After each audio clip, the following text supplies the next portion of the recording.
MotoGP gets ready for its final day of pre-season testing in the 2025 season. Welcome to Buriram at the Chang International Circuit for the final 8 hours. Hello everybody and welcome up to the commentary box. We've just come on air We've just come off air from the NASCAR qualifyings at the Gila Daytona. Now we're all set to go for this one. The riders are heading out. A 3-hour session for the morning, then a 20-minute break, then followed by a 4-hour, 40-minute session as well. So it's all going to be absolutely perfect. And don't worry, you've got the best seat in the house for the action today. The first 3 hours today, we're going to be looking back at what were some of the best races of the 2024 season. Then starting off with Portimao with that brilliant double that we had there, and we always have great racing. Following that, in the second programme, if you're watching us on JB Motorsports Premier, and if you're watching us on JB Motorsports 2 Live and on Twitch as well, good morning to you. The final 4 hours, 40 minutes will take you through the last 3 races of the season. Ironically enough, here in Thailand, in Buriram, in Malaysia, and the championship decider at Barcelona as well. So sit back, relax, and enjoy the final 8 hours of pre-season testing before we go back to green flag running. So here it comes then. First up, as our TV monitor disappears, isn't that always great to see?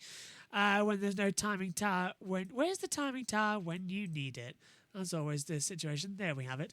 So sit back then and relax. Enjoy as we take you back in time and start off our campaign with round 2 of the season of some of the best races of the year and the Portuguese Grand Prix.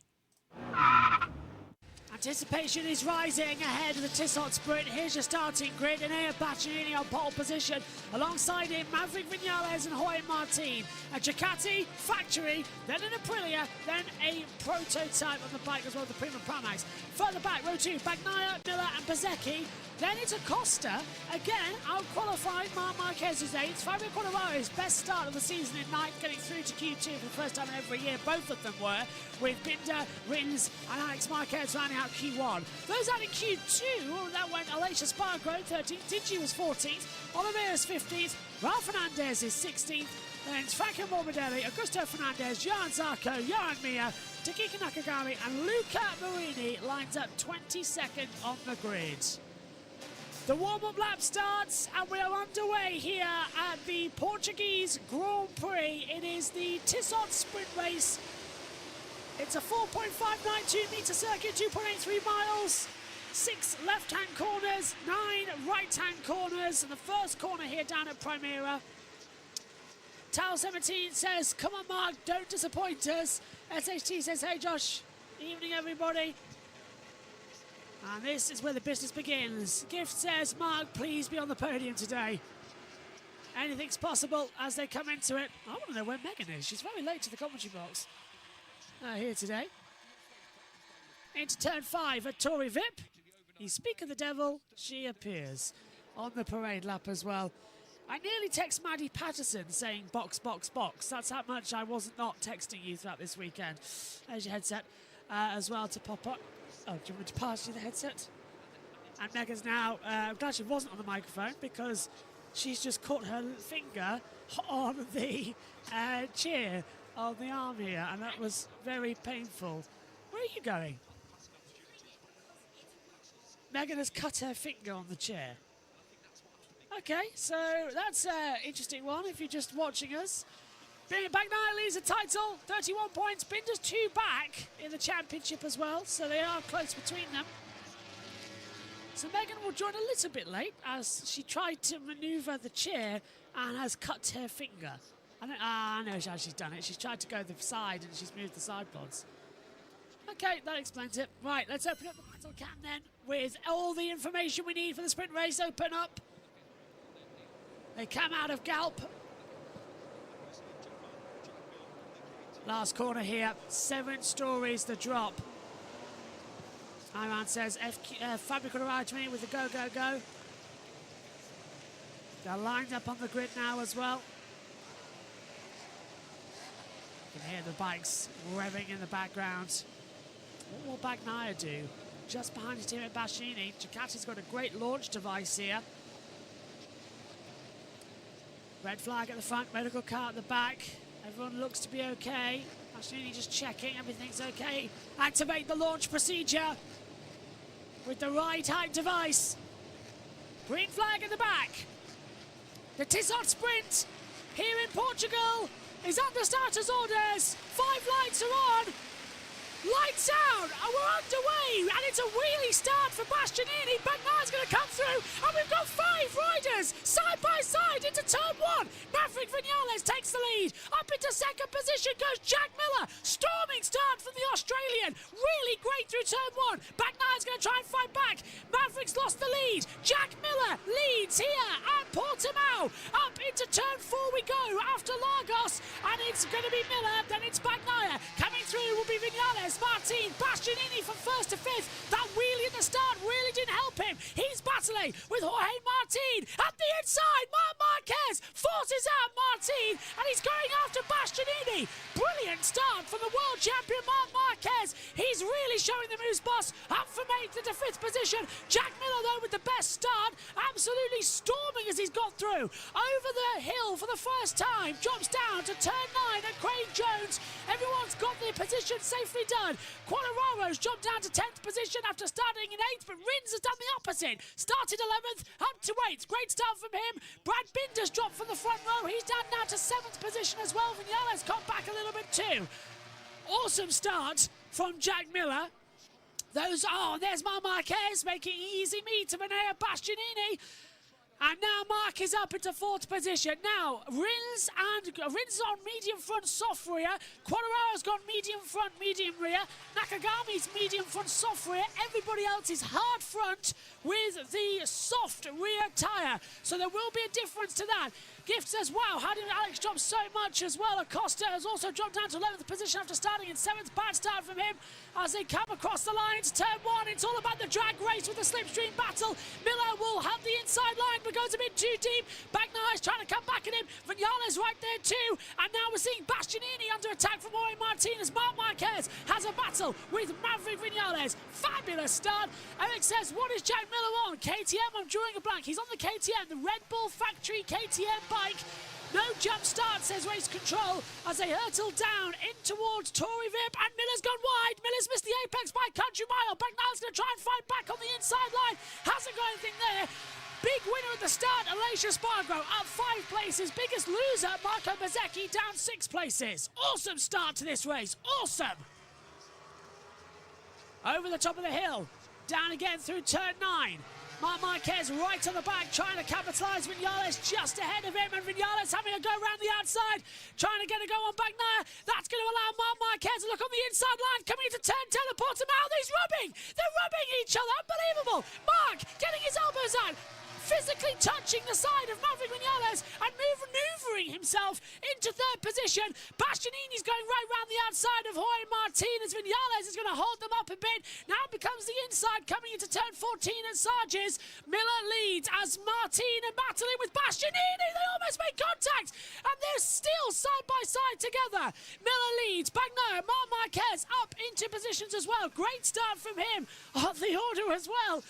As I'll help you with your headset, coming on there as well as they come across the line. Bagnaia's taking the lead of the race. He pulls to the outside line, out drags Miller. Marquez in 3rd position. Awesome start to the race as Marc does a fast stop of the race. Now he goes to the inside line, trying to get out of Jack Miller, but here comes the Aprilia of Maverick Vinales down in turn 3. He's going to force his way through on Marc. Dropping. And Marc had a bit of an accident there as they come through. Crash at the back. It's Alex. Is that Alex Marquez? Hang on, there's 2 off. Who's off down there?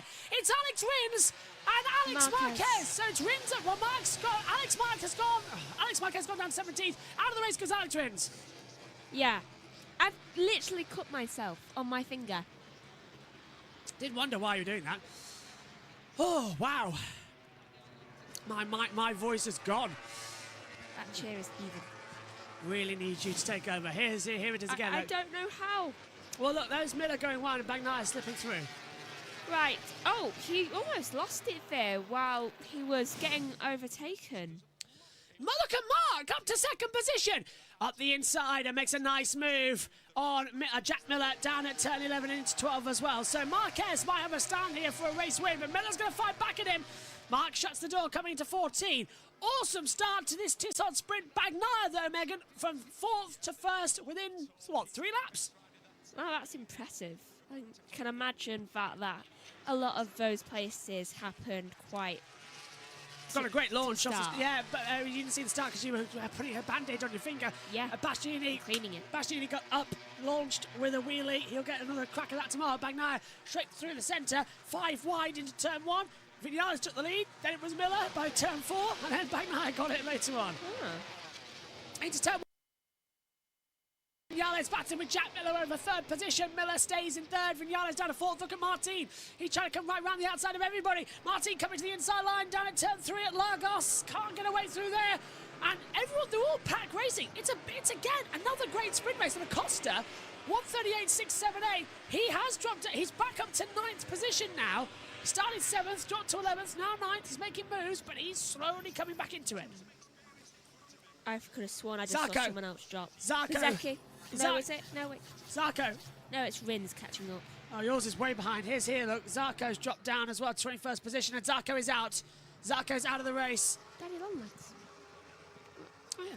There's Zarco. He's going to get going again. He's crashed at turn 5 on that Castro bike. Let's take a look how he did it.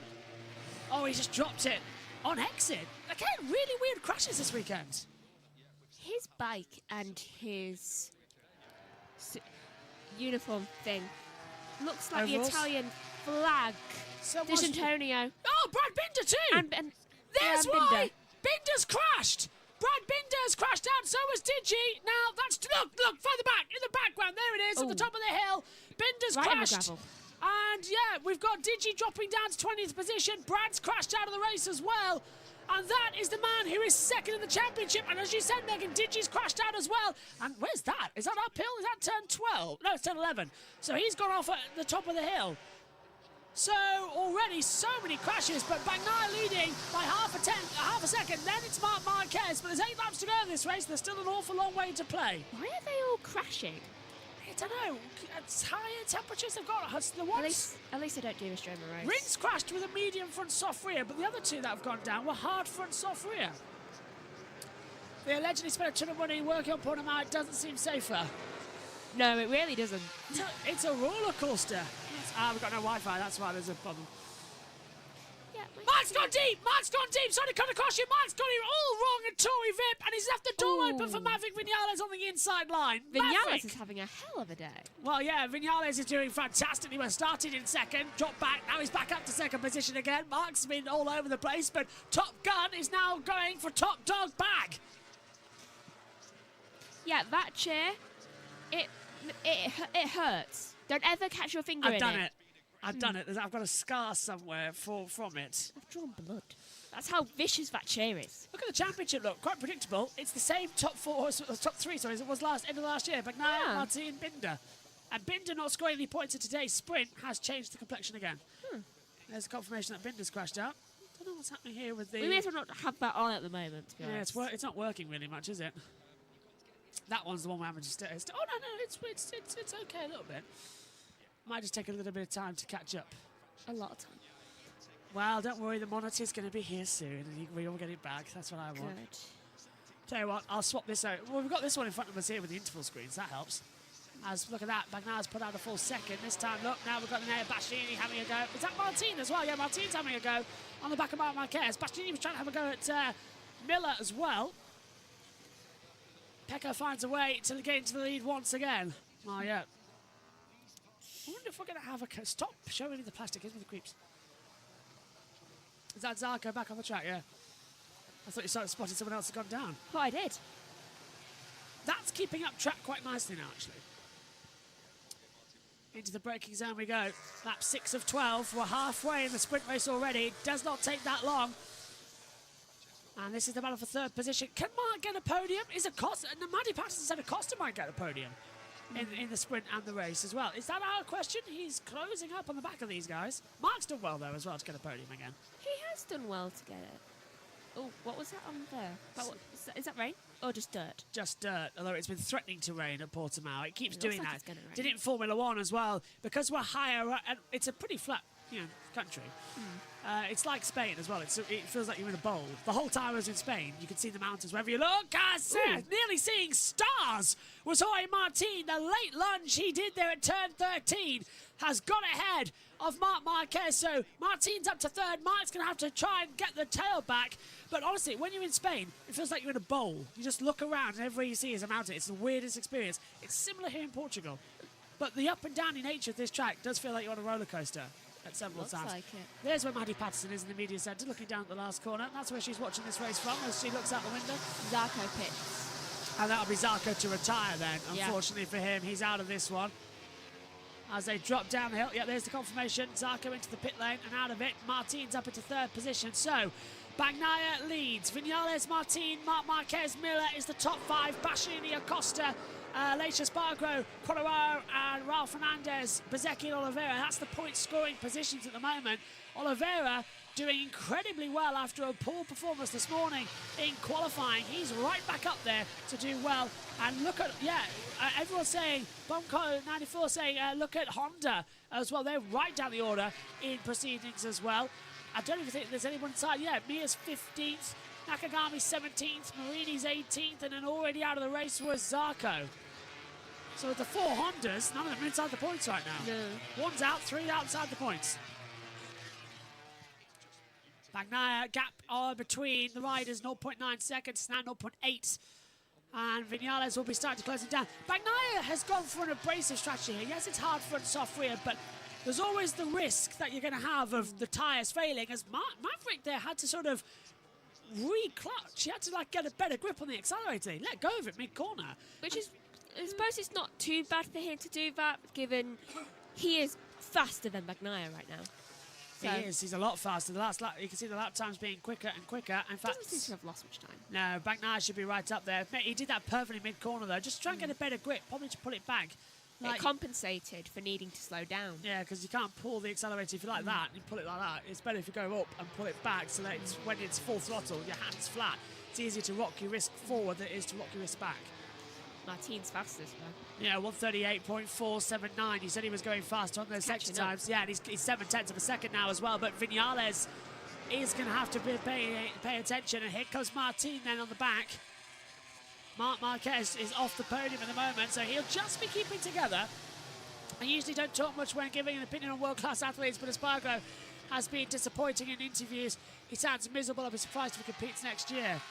Yeah, there's been a definite shift with him the last couple of races, whereas Vinales seems to be having the success with Aprilia. I'm not surprised. Yeah, he doesn't have his brother in here anymore. Yeah, it's almost lost half the fun, isn't it, when you lose? Exactly. Although You can't complain at family dinners. Yeah, exactly. Yeah, there's no one to compete with. Look at this from Martin. Oh, and Vinales nearly dropped it, coming out of Craig Jones into turn 10 to put him out. The rear bike just slipped away from him, expertly held. Same happened with Marini. Yeah. Hello to Bonjo as well. Welcome. Hello, everybody watching along. Oh, look at that. Vinales is twitching like crazy. That bike is not stable. I'm looking at it. We're on board with Martin, looking ahead to Vinales. And I'm saying, look, there it is again. Little twitch. It's a shaky. Yeah, it's a really shaky bike. It's not, there it is again. Look, there it is again. It's a shaky bike. Now you're going to go over the drop. It looks flat, this, doesn't it? It's really not. It's a 7-story drop. It's the equivalent of going 7 stories up and then dropping. It's a massive drop, and it's a massive uphill section as well. But it gives you such a toe down the start-finish straight as that camera's gone. Stone probably hit it as Martin comes through. Oh, hang on a minute. That's Bagnaia! Bagnaia's gone wide! I was wondering why Vinales was suddenly in front! Bagnaia's lost the lead of the race! He's down into 4th position! He's gone wide at turn 1! And Maverick Vinales takes the lead in the Tissot sprint! I was wondering why Bagnaia went straight on. I was looking at the front. I literally said, hang on a minute, because where was Bagnaia? He had a twitch, got on the curb, and the rear jumped on him. It got him. Yeah. It finally got him. You've been saying that ever since Qatar. You know what is good now, though? The fact that, guess who's third? Marc Marquez onto a podium. Live championship. Oh, yes! Who says MotoGP's boring? At the moment, the World Championship is level. Bagnaia and Martin will both be on 37 points. You know, for a split second there, I thought there was a pile-up. This is going to be good. Binder's only 8 points back, so despite Binder not scoring any points in this one, he's only 8 points back. And Marc Marquez is going to be only 12 points back.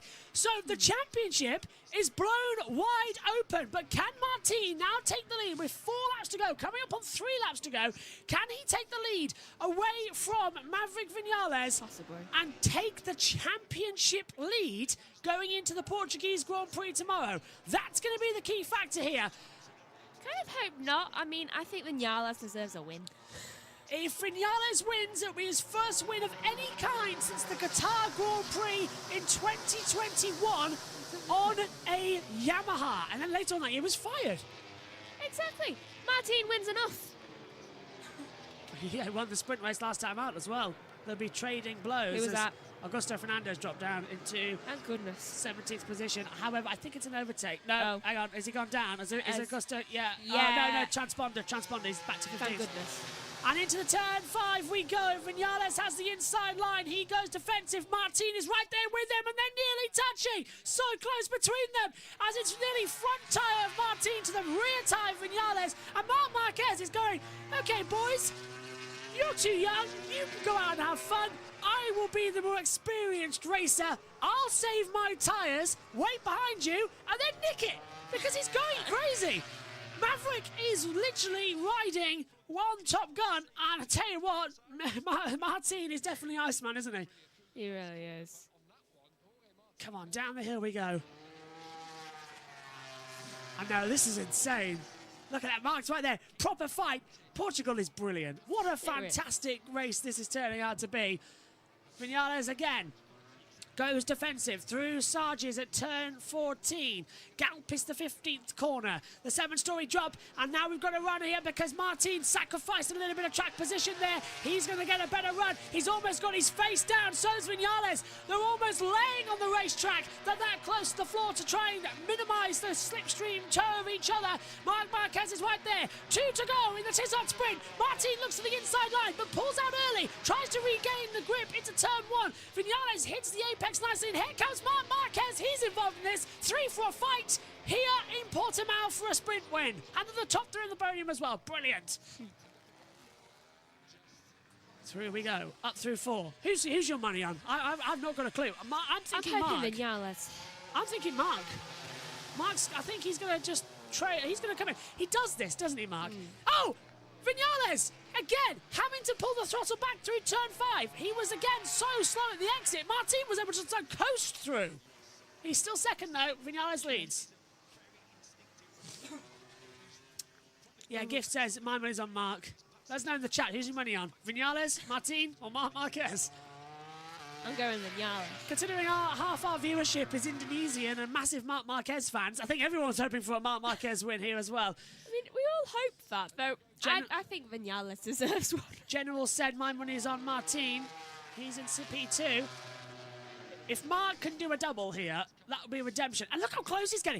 This is old Marc Marquez now. And look, Martin's gone wide. Martin's made a mistake. Marquez is going to capitalise on that. Martin was too wide through turn 13. That's going to give the opportunity to Marc. He's literally right there. He can almost reach out and pull him off the bike as we come through turn 15 and Gap.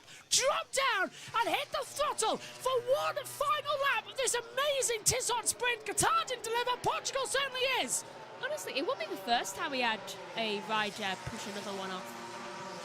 Marc would know all about that, thanks to Valentino Rossi. Down into turn 1, into Primera. I think Vinales might have that advantage of 0.6 of a second at the moment, but Marc Marquez is right there. He's going to capitalise on it, and Martin is starting to look a bit wobbly. That front tyre's not as strong as we think it is. No, it's not.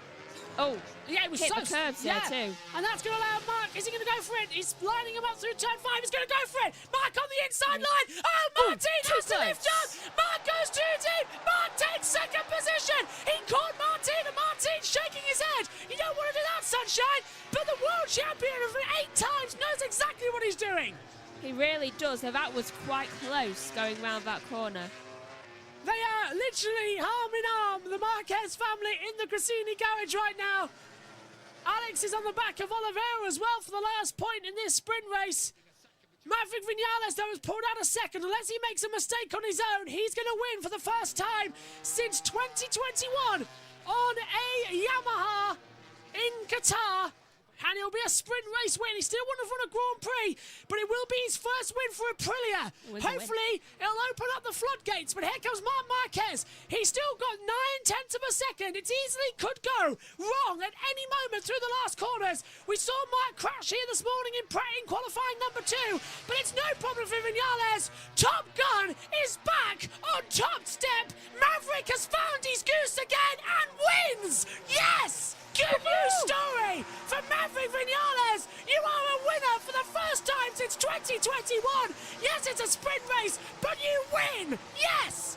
Fantastic.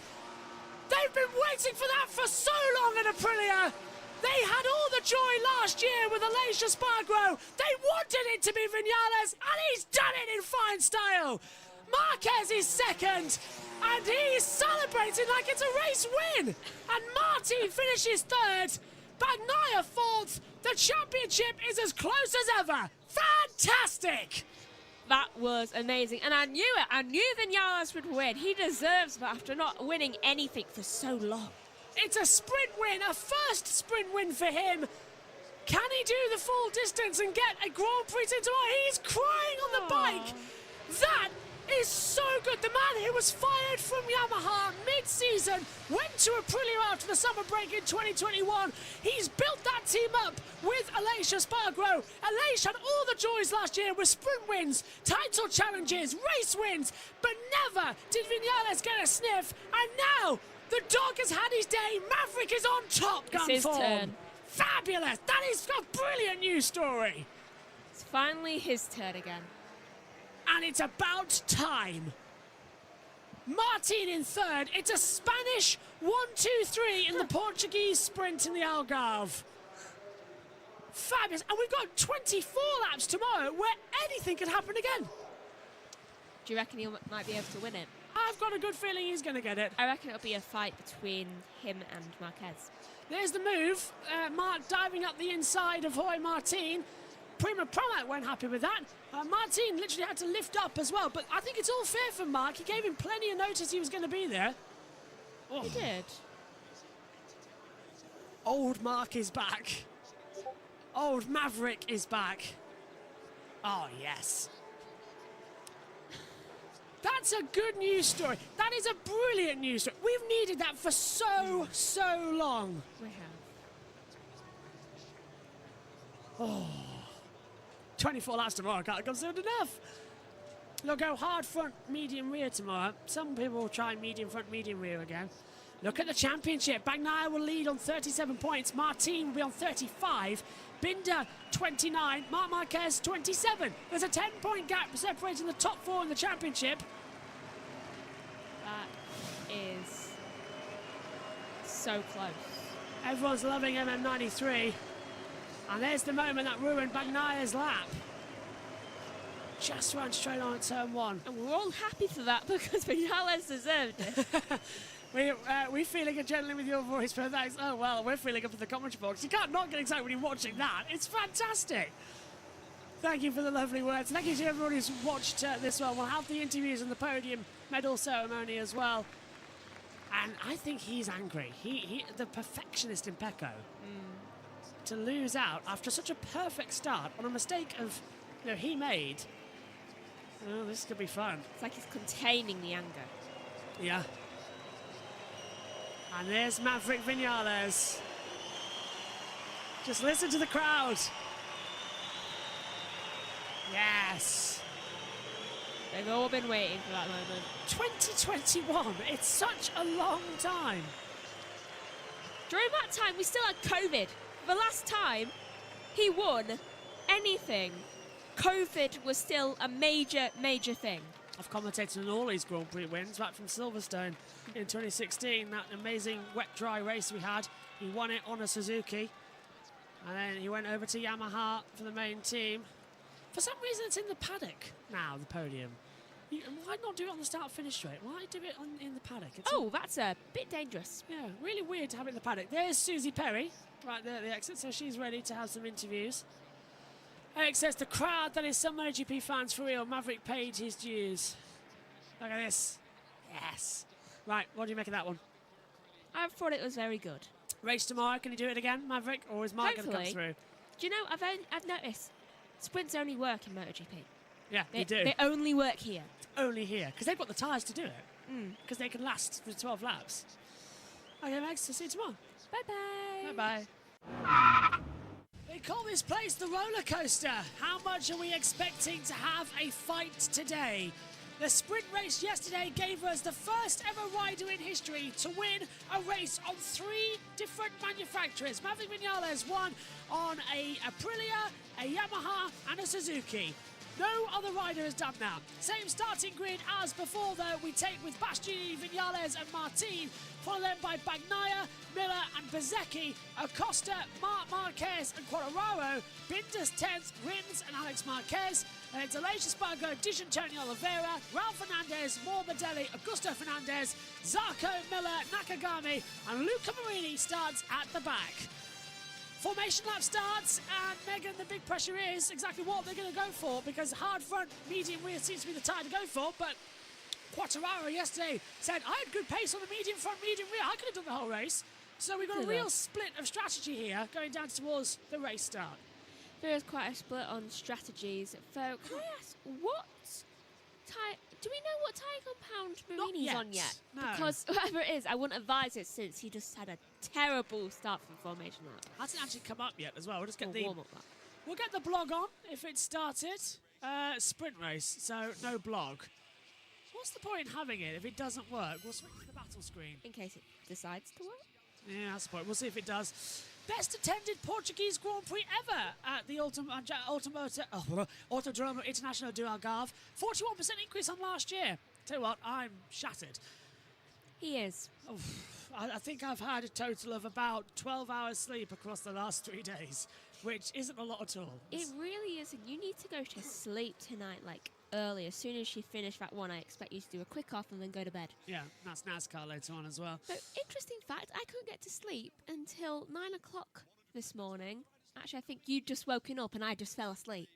That's how it worked. So you really are tired as well. I was too energised from the F1 race. I was like, I literally went downstairs to Mum. I was like, I'm wide awake.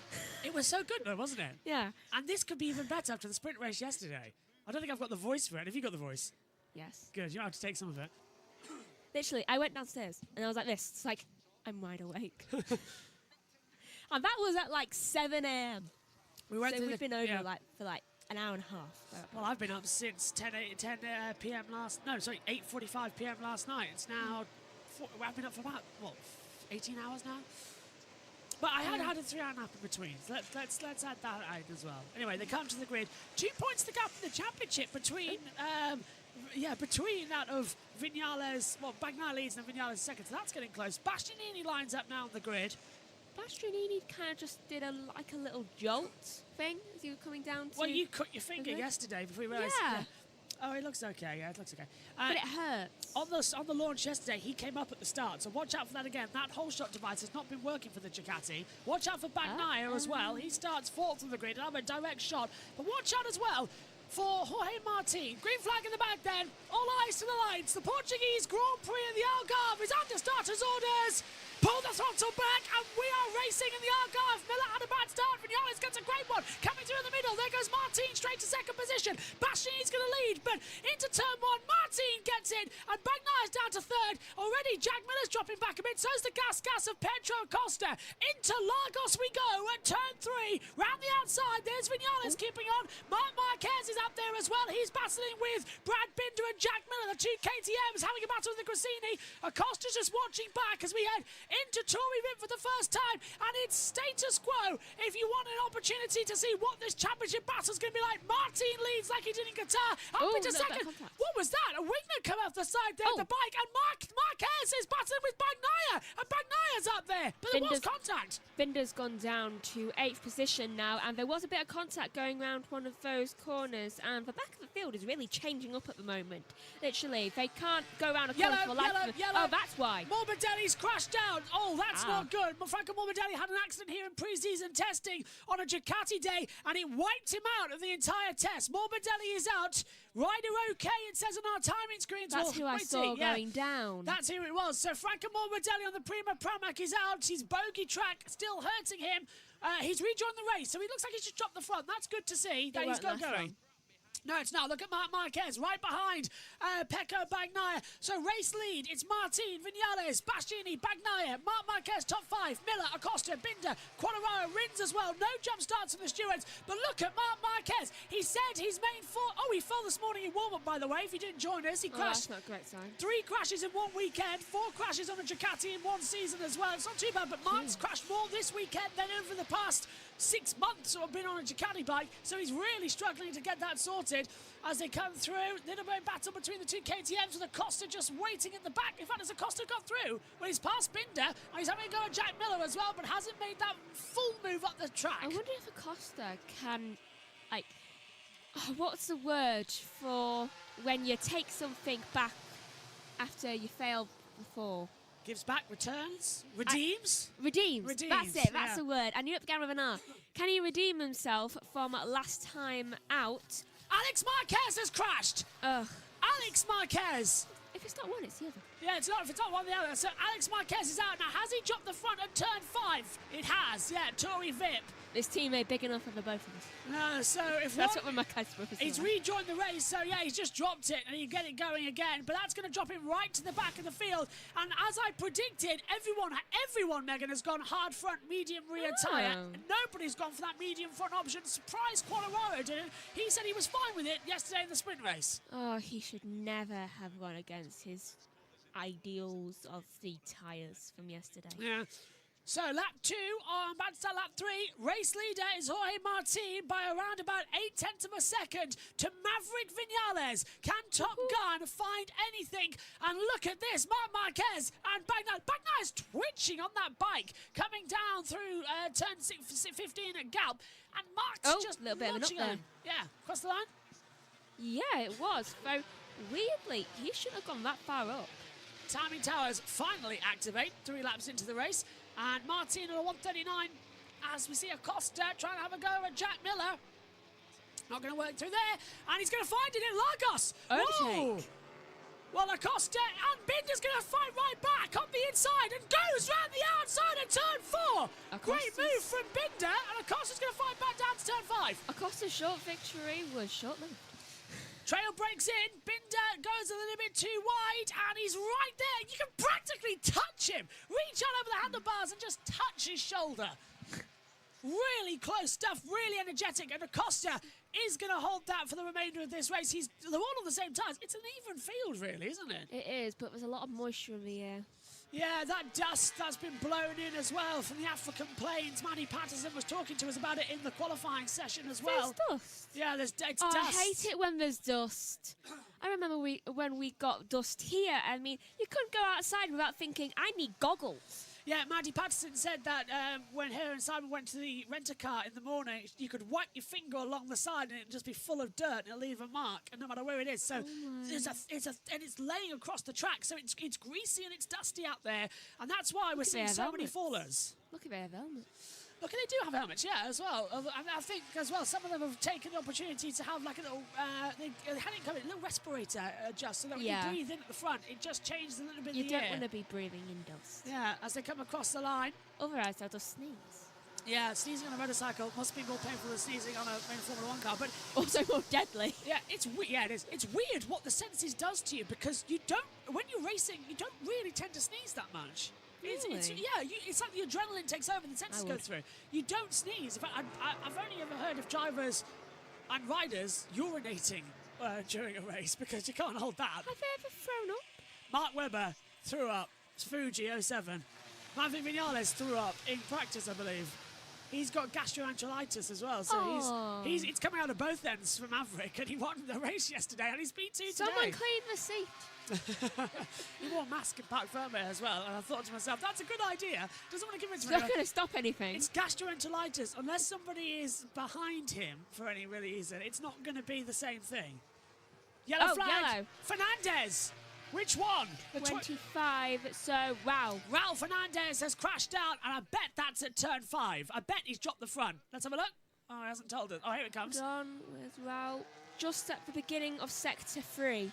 And it's turn 8. Oh, that's Samson. So that's just before the top of the hill and the jump down to Craig Jones. Oh, and he's hit the gravel as well. His airbag never deployed. And he's gone over the track. He's kicked it as well. No, his airbag, it never deployed. No, it didn't. So that's dangerous. I'm still angry about it never deploying. It senses a G-force as well. It doesn't go off. Obviously, they need to lower the G-force. Yeah. To have it sort of rip it off. Usually it's a cord, isn't it? We saw it's like a cord when it goes like that. It pulls it off. I think that the driver should be in charge of it. Yeah, like automatically hits a button. Yeah, just like, okay, I'm about to crash. Ideally, it should also maybe be connected to the hip bone as, way wide and off the track goes Jack Miller, loses out to Binder and Acosta at turn 1. Miller doing what he did in Qatar and just trail braking straight on. Do you remember when Nakagami crashed? Yeah. In that big accident and his airbag never deployed? Yeah, and he got bruised all along his back, didn't he, as well, for that one? He would have been okay, and the G-force then was higher and never deployed, so I genuinely would petition to just have a button or a cord that the drivers, the riders can push or pull if they feel like, okay, this is going to be a big one. I don't want to get injured. We need to have a look at the IRTA systems as well. And there was a wonderful feature that TNT did last year about it. Wow.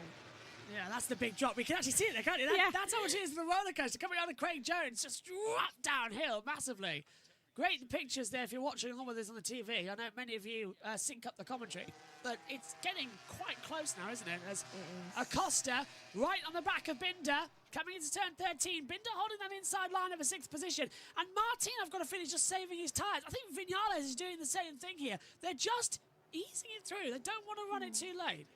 It's like Qatar. It's only early on in the race, so they're obviously all trying to be good so that they can push further on.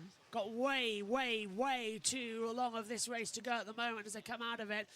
I'm on board with Pietro Acosta. Brad Binder's just ahead of him now, and he's going to get the slipstream up the hill. This is being an overtake. He's going to go towards the pit wall. Binder to defend. Acosta's going to go to the inside as well. Takes him alongside. Downhill braking zone.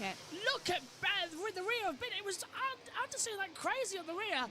And Acosta's just sort of going, okay, I'll ease off a little bit. Bide your time, Acosta. I mean, you've still got 20 laps left of this race. You can get past him at some point. Well, halfway through what would be the sprint race, so it's pretty much standard right now. It's delivering a great Grand Prix because we've not got the Ducatis up front escaping. We've got them inside the top. Well, we've got 4 inside the top 5. But we've got that Aprilia Viñales right there to capitalise, right there ready to go for it, and that's what we're going to see. What happened to Alex Marquez's gift? He dropped it in turn 5 and he's back in the race. Not for long though. Oh, wait. Yeah, they're still fine. Yeah. I'm surprised about Morbidelli still being. And he's making Is he making improvements? Morbidelli. Well, Alex is. Yeah, but he's ahead of Alex. But Ralph Fernandez officially the only retirement in this race so far, according to the monitors. I'm surprised they haven't gone in the pit lane yet. I'm surprised. Well, it's other riders can still go down. He hasn't lost a lap, has he? So it's still relevant. Yeah. Point over. It's the longest season in history. It's 23 Grand Prix, but it's 24 Grand Prix. No, hang on. It's 22 Grand Prix events and 22 sprint races. Yeah. So that's a lot of points. A lot of times we have to say lights out this year. And that's not counting when the race gets red flagged and we have to, standing start, restart them. Because there is no rolling starts for MotoGP. I see you fixed the camera. Yes. Thank you. Because that was really annoying. It took me an hour. And there goes Acosta on the inside, getting ahead of Binder. This is for 6th place at turn 1. Oh, lovely move! Both of them go on the curbs there for that move. So Acosta managed it. So bravo to him. He got that within a lap of when I said there was a whole race to go. Yeah, it took me an hour because it wouldn't get in the right position on the camera. So, yeah, that's how it's staying. As they turn into Tory Vip, downhill at turn 5 again. And Viñales has brought that gap on the front down to 2 tenths, but it changes to 4 tenths immediately. So I thought there might be a bit of give and take there. There wasn't. Give it a second, give it a second. 3 tenths. You're right. It's changed over. Take a look at the Delta times. We'll open them up on the full battle screen here. Martin, fastest sectors 1 and 2, but Bagnaia and Marquez matching each other with a 20.7. In fact, Mark is quicker there, and Acosta's fast sector 3. Not as fast sector 3 was Bagnaia. But, yeah, Martin's going to go for a fastest lap here, Megan, I think. That's what I'm sensing from this little attack pattern we're seeing. Agreed. He's going to continue on the push and continue on the attack. Come on, what's this race got to offer? Look, Acosta's catching Mark as well. Mark needs to pass Bagnaia then. Theoretically, yeah.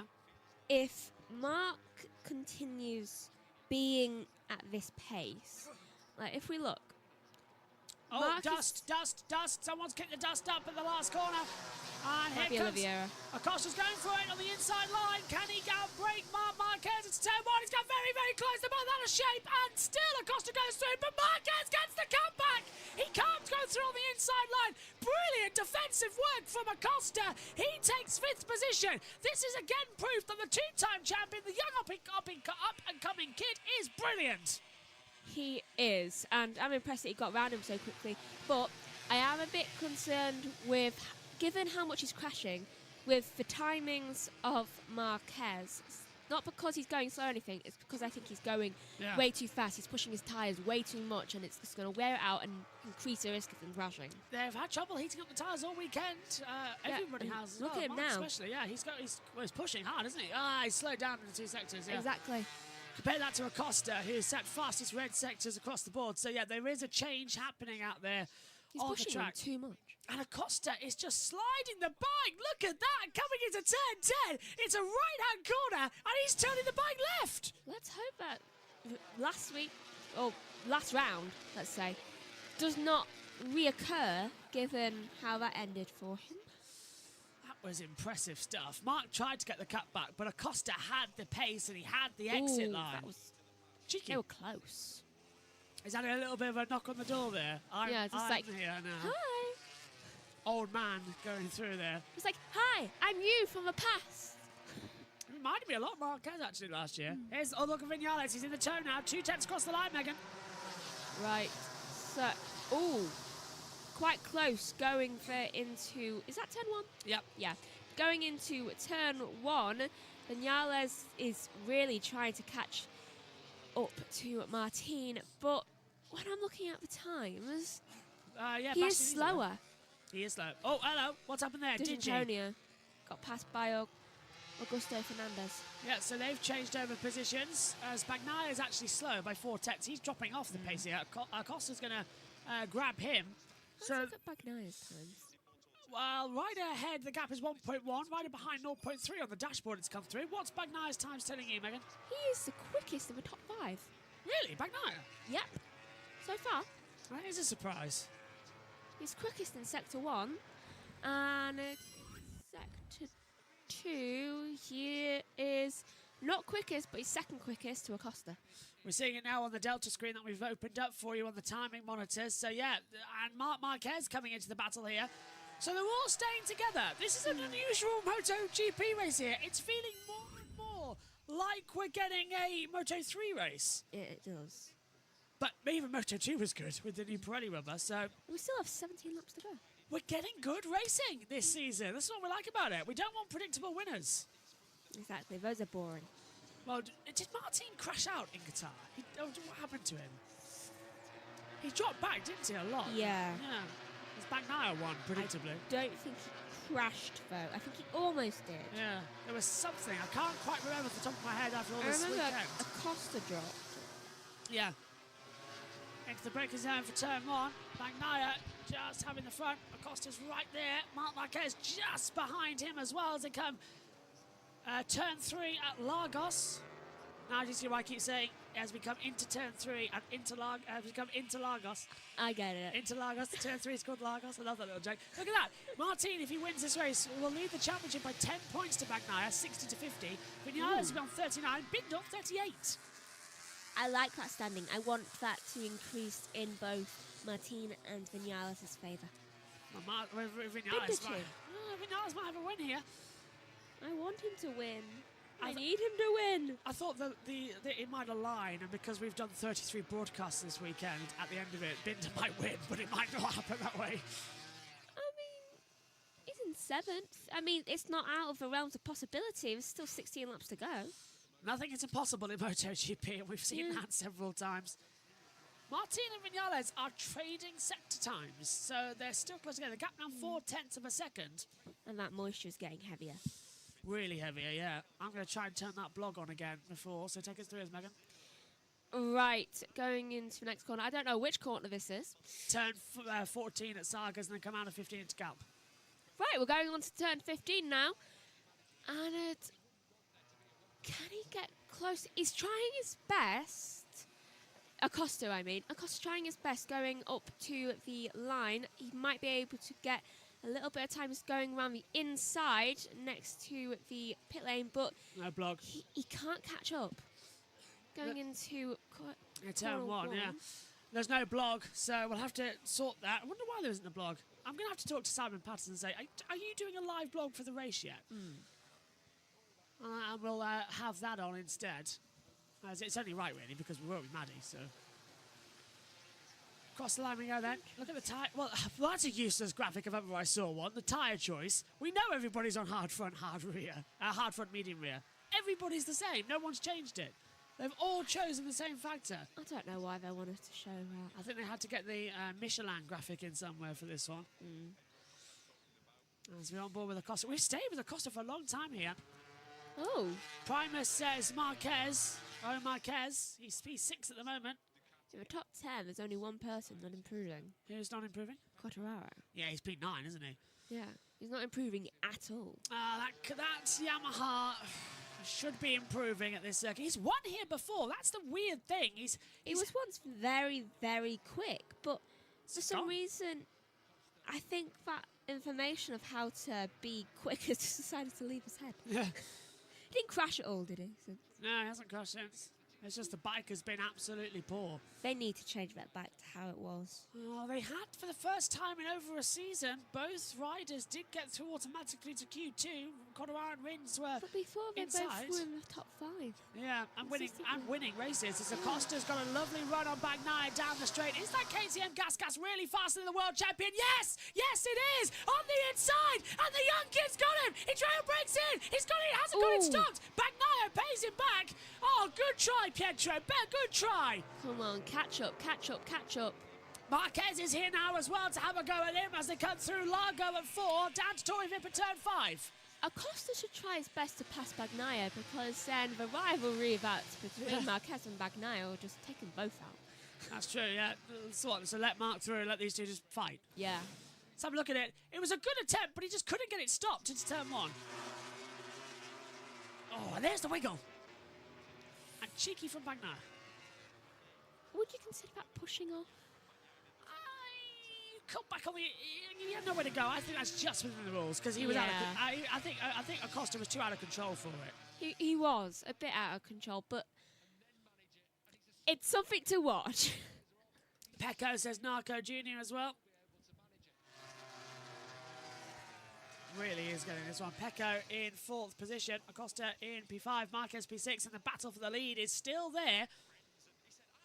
And if you take a look at the battles quickly, the top 3 matching set times as Digi passes Rins. So the top 3 still battling it out together as well with Delta times. I would show that all the time, but we're really limited about when we can show the timing screen in a race weekend. That's why we just get away with that graphic alongside us here. Here we go again then, attempt 2 for Pietro Acosta. He's in the slipstream again. Now Bagnaia's going to know what to do here. He's put the bike in the centre of the track and Acosta can't get through without taking him off, so backs out of it. Yeah, he's backing out of it just as much as Marquez is backing out of taking over Acosta. We're halfway there in the Portuguese Grand Prix for MotoGP. Lap 13 of 25, 13 laps remain. It's Martin leading by 4.5 tenths to Vinales. Bassini and Bagnaia make it 3-4, but Bagnaia's in a fight with Acosta and Marc Marquez. Brad Binder in 7th is trailing in behind him as well. So, yeah, it's coming good. From those 3 bikes, am I the only one that just feels a bit off with the differences in how they're behaving? Everyone's being a bit, light on the gas, isn't he? Yeah. And it's just, there's something in how they moved around one of those corners just then. They're saving the tyres? It just felt... Wrong? Yeah. Right. It felt very wrong. And we've got a fight for the lead between the top three now. Bastianini's brought himself into this little fight with him and with Vinales and Martin. They're close. Yeah, okay. We're within a second of each other. They are, top three within a second. Okay, so game on here. You guys going to cover World Superbikes 2? Sadly not this year, but we're working on that for 2025 with the other members of the team. So we're working on that with other members of the team to try and get a hold of it. But it's just that we cover so much. But after Top Rack's victory in the sprint, that was fantastic. So yeah, we'll have to have a look at that. Vinales is improving. Yeah, Bagnai's done a 1:38.830. Look at how they're behaving. Yeah, and tell me, does it not feel off? It feels off. And Acosta running a little bit too deep through turn 1 there as well. Okay, I get what you mean now. Something is off between them all. Do you reckon there's a track temperature drop to something as well? Maybe. It would explain why there's moisture increasing in the air. Hard front tyres coming through. As it stands, Martin leads by 10 points. Vinales up to third in the driver's standings. Bang on there as well. Lou. I just can't shake it. You've got that feeling that something bad's going to happen. Yeah. I hope I'm wrong. Martin's pulled a second on Vinales now. That gap was 4 tenths, and now he's already pulled a second, so that's a surprise. So in the way they're going on corners. Yeah. That's taking him by half over Craig Jones, down into that turn 9 section. There's a dramatic drop downhill. It's like a roller coaster, this place. Weirdly, I don't feel it as much from Bagnaia. No, but it's more Mark and Acosta. Mark has been crashing every week, all weekend long. He crashed in warm this morning, and that was on the bike he crashed in qualifying as well. So I think there's a problem with that ride height device. He said yesterday to Simon and Maddie in the press conference. He said, it was my mistake. I turned the ride height device on too soon. So as soon as I turned the bike, it went down because I had no grip. He's having a lot of problems with that ride height. And he had that problem. Do you remember in Qatar on the grid? He couldn't get it activated. And luckily... And that was on bike 1. Yeah, and didn't he luckily have... It was a delayed start. Yeah. So he was able to fix it. He's on bike 2 in this race. He's not gone on to bike 1. So bike 1 is having all the issues. He's on bike 2 for this one, I'm being told. As we see Acosta... Might have the same issues. Yeah, because he's down in 6th though, Mark, at the moment. He could have been pole. He claims he threw it away on his own accord there. But Mark could have been leading this one. But we'll go to Kota next. And Kota is his track. He's won there so many times. Only been defeated twice. Okay, they are both increasing in speed, but I don't know. Not fast enough? It's more the fact that it just feels wrong. How about this? Acosta's trying to go on the inside at turn 5 of Bagnaia. Bagnaia was very slow at the exit there. And Acosta's getting caught in the dirty air. The front of the bike is being shaken more than a martini in a shaker. I was trying to say the cocktail glass there. James Bond would be very happy if his martini came off the back of Acosta's gas bike right now as well, the way it's been shaken.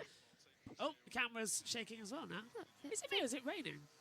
I know, it looks like it's raining. It does look like there's some drops, doesn't there, coming down? Yeah. That would be something, wouldn't it? It would be a flag to flag, so they wouldn't stop the race. But it'd be entertaining, certainly. Yeah, everyone will come in. They are increasing, look, both of them. Look. Fog. That is so much foggier than it was before. Look, they are both increasing. Only both of them, though, in surrounding areas. Let's take a look at it. So 1:38.830 is just on the fastest lap of the race, Martin, actually. That doesn't help as he comes across the line. I was trying to see if there was a difference between these lap times. So track temperature's getting cooler, equaling faster lap times. Yeah, but also the tyres would have grade quicker, I think. 1:38.872 was the previous best race lap set by Alicia Spargo in 2023. Martin's just set a new all-time record in the race here at Portimao. That 1:38.830. And this, again, Acosta and Bagnaia to turn 1. And like you said, Megan, Acosta's trail breaking it down. There. Yeah. Oh, he went off as well. I mean, did he touch the green? Yes, he did. No, he just missed it. So this is, the look, front, there. yeah, it's going, the front's gone on Acosta, hasn't it? Just like we saw in Qatar. He loses the front, yeah, look at that, it's gone. Front tyre's gone. I knew there was something wrong about them. The way the corners were being taken, it felt wrong. Good commentary and live timing, awesome. When I can't watch live, says Glenn. That's what we're here for. Alternative commentary and the timings as much as we can. Shande says Pedro. Reed says hello. And go Pedro as well. Oh. Acosta's P5 at the moment. Closing in as well. But his foot has slipped. Oh, that's not good. Look at that last lap. Okay, so Martin is fast now, but Vinales keeping on 8/10. That's how powerful the slipstream is here. On that long back straight, he's still got the toe to keep on the attack and start pushing. Bashrin is doing great. He is doing great, I must admit. This is a really strong performance from him. 3rd place after starting on pole for only the 2nd time. But it looks like Martin's going to take a race win, so we will have 2 different winners. As Vinales now takes it to 1:38.818. Maybe Top Gun still stands a chance. Is it me? Do you feel like this is rising to a crescendo, this race? Yeah. Yeah, it's rising, isn't it? I told you something's going to happen. 7/10 now, and Bastianini moves within 1.2 of Martin, so they're still all running together. It's not over yet here at Portugal. Oh, that's getting foggy, yeah.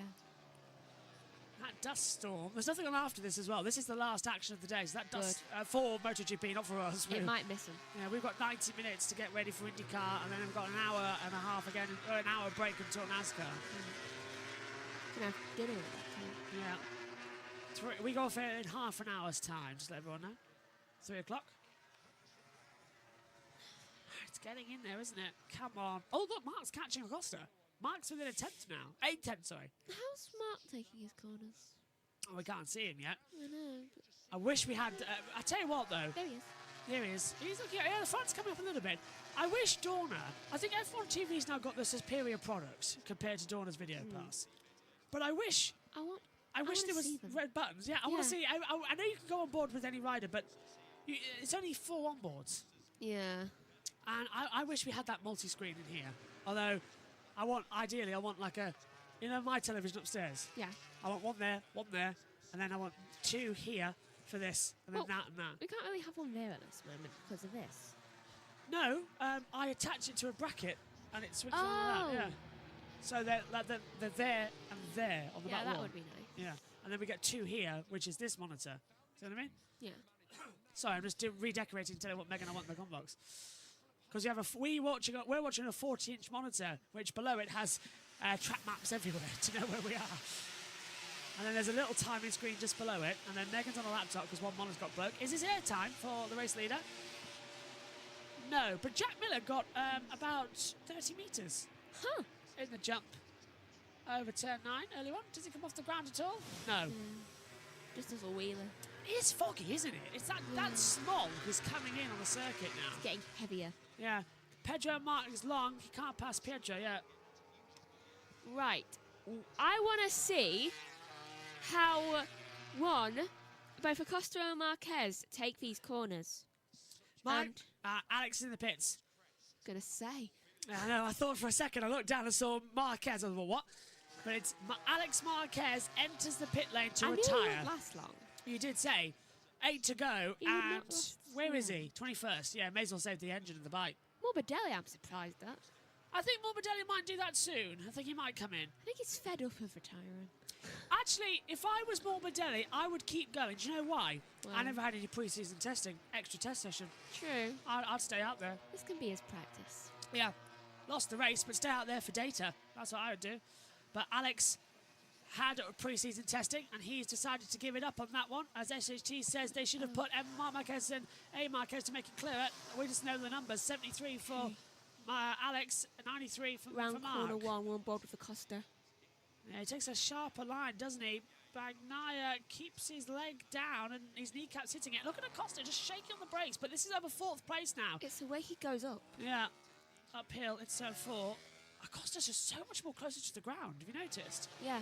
It's such a run on Bagnaia now to turn 5. That's a lot of shaking, and that corner does not have the shake thing.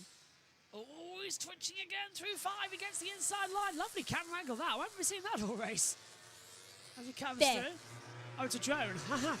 That's why it's a drone camera. Did you see it? Yeah, Acosta's shaking like crazy. Now I just need an on-board with Marquez. I'll see it, have a look. And I can prove my theory that something is wrong with the both of them. Bagnaia and Bassini. No. Sorry, Bagnaia and Acosta, or just Acosta? Oh, on board with Acosta and Marquez. On board with Acosta. Over the hill. Yeah. May as well check Bagnaia at the same time. Bagnaia's not as bad. No, Acosta is shaking, isn't it? It's like he turns the... Oh, there we go. Perfect. Rear shot there. And going up and it's... Front twitching McConnell. I didn't see the exit when he tries to pull it up, as you say. It's only at certain corners, I've noticed. Well, look, there it is again, shaking. So it's when he's coming up, the front tyre, because it was... Do you remember he was turning left when we were going right? It's like it's locking. Yeah, it's just going wrong. And look, he's got a great exit, though, coming out of Galp. Across the line, Acosta's going to try and take it here to... Abashi said the fast off the race, 1:38.793. Turn 1 is his greatest friend, though. Now, look what turns in. Oh, look at that. He's got so much more speed, but then he loses it at the apex and then he touches the line again. It's for locking. Oliveira has what's happened here? Oliveira gets ahead of Quartararo. Yeah, Oliveira at 9th and Quartararo's down to 11th. Quartararo's been passed by Bezzecchi as well. Well, Quartararo had a good run in the top 10. He's still in the points. Miller's actually the last one in the points paying position. Miller's dropped down to 15th. When are they going to replace him with Pietro? Just saying. Acosta is there and delivering week in, week out. Same bike, of course, but come on. Get him in the main team. Put Jack on the gas gas. Just swap him for publicity's sake. Because that gas gas is the same KTM bike as what we see on Jack Miller's KTM and Van Binder's. But can I just point out, Acosta is ahead of both Binder and Miller. Yeah. Oh, it's Mir in 15th. I am so done. You're very tired. Yeah, Miller's 8th. It's Mir 15th. But my point still stands because Acosta is ahead of Binder and Miller. To be fair, though, in my sleep despite fate, you got the M. JMIL, JMIR. The L. They're the JRs. Yeah. I mean, it's hard to differentiate. Yeah, Juan Mir, Jack Miller, and there's another one. Martin. Oh, hey, Martin, yeah. The 3 JMs together, you don't stand a chance. Just like JM against JM against JM. Yeah, I'd rather just like go, okay. It's like Speaking of JM. Bastianini and Bagnaia always annoy me as well, because they're too similar to talk about it. And they're together right now. Yeah, they are. And Acosta's there too on the back of Bagnaia as well. And they've got similar liveries. See what I'm getting confused with the gas gases and the Ducatis this year. Yeah, I can't tell the difference either. I can't. They look so similar. And Acosta's on the inside into Lagos, and he's got him. Can Bagnaia get the comeback? Yes. He'll get the back. Yes! Oh! Acosta shut the door! He shut the door on Bagnaia, and Acosta's done it brilliantly. He did. That was beautiful from Acosta. Let's see how long he can last in those tyres. That's how you do it. He's just pulled a move on the 2-time champion. Let's take a look at it again. Slips on the inside. Bagnaia comes to come back. Acosta says, get off him. It's like he was using his locking to an advantage. I think he's realised. Yeah, look. Whoa, and Bagnaia nearly was off. KTM, love that. That's a factory KTM team as well, can I just point out. And there's the gas boys. They're just like, what happened? Mark, can he get him? Can he get him into a pair turn 10 and 11 at Portimao? He'll drop down. He got a bit too close to the ground there. Almost lost it. Look at that. Miller's going to lead Martin's going to lead the championship now by 12 points. Marquez on the inside line at turn 13. Bagnaia doesn't know he's there. Oh, and Mark nearly loses it. That was cheeky from Bagnaia. He might get a warning for that from the stewards. And did you hear the roar from the crowd? I did. Though, did you see how he almost lost it? Yeah. That's and how he was like, oh, there's the ground. Yeah, that's the cat-like reactions from Marc Marquez we come to know, isn't it? But that's going to put Bagnaia out of position here because Marc's going to have the slipstream all the way up the hill. Ducati versus Ducati. And when Marc Marquez is involved, you don't stand a chance. Into turn 1. They'll have an attack now. 4 laps to go in this race. Right, let's see how they're doing sector 1s. Acosta has... Oh. Slowed up, yeah. No. Quickened. The rest of them are slow. Oh, you're right. 20.688. He is currently... Surely not a podium. What's the gap? Oh, my God. Him and Viñales do have the same sector 1. 20.688 between the two of them. You're right. Absolutely spot on between them. You don't reckon, do you, that we could see... Maybe. Acosta on the podium. I mean, we already know that Martin's going to win because, honestly, he is flying out there. might be flying in a second because that cloud is getting a bit darker over the side of the circuit. Is late rain going to play a factor in this race? It might just miss them. Well, we had this in Formula 1 when we raced here in 2020 for the first time. Marquez is at the top of turn 10. Now, this is where he went. Look out for turn 13. That's at the top of the hill here. This is where Mark likes to come for all the action. And he's going to go for it on the inside. And he's going to try again. Bagnaia's wise to it. Shuts the door. Come on, Mark. You got to strike when the iron is cold for him, but you're still away. Never the hot. Right. They always expect the hot. Okay. Okay, that's just your tactics there, Megan. It is. Over Galp at 15. You got to strike when they don't expect it, but they kind of still expect it because then they're like, I'm just being paranoid. So when are you going to go for it? Where would you go? Now? Or Turn wait? 12. Yeah, downhill manoeuvre on the inside. Blocks him into 13, I agree. Exit 11's looking good, so Mark's going to have to wait a little bit longer. He already had an attack there, didn't he? Hi, Amy. Did. Quattro okay? Yeah, Quattro's down to 13th now. Oh, hello. You Yeah. can get a good slipstream from turn 11, you Oh, see. Quattro's repassed Oliveira and Digi, and he's passed Leish. Quattro's back to 10th. That's what he's saying. Yeah, that's fab.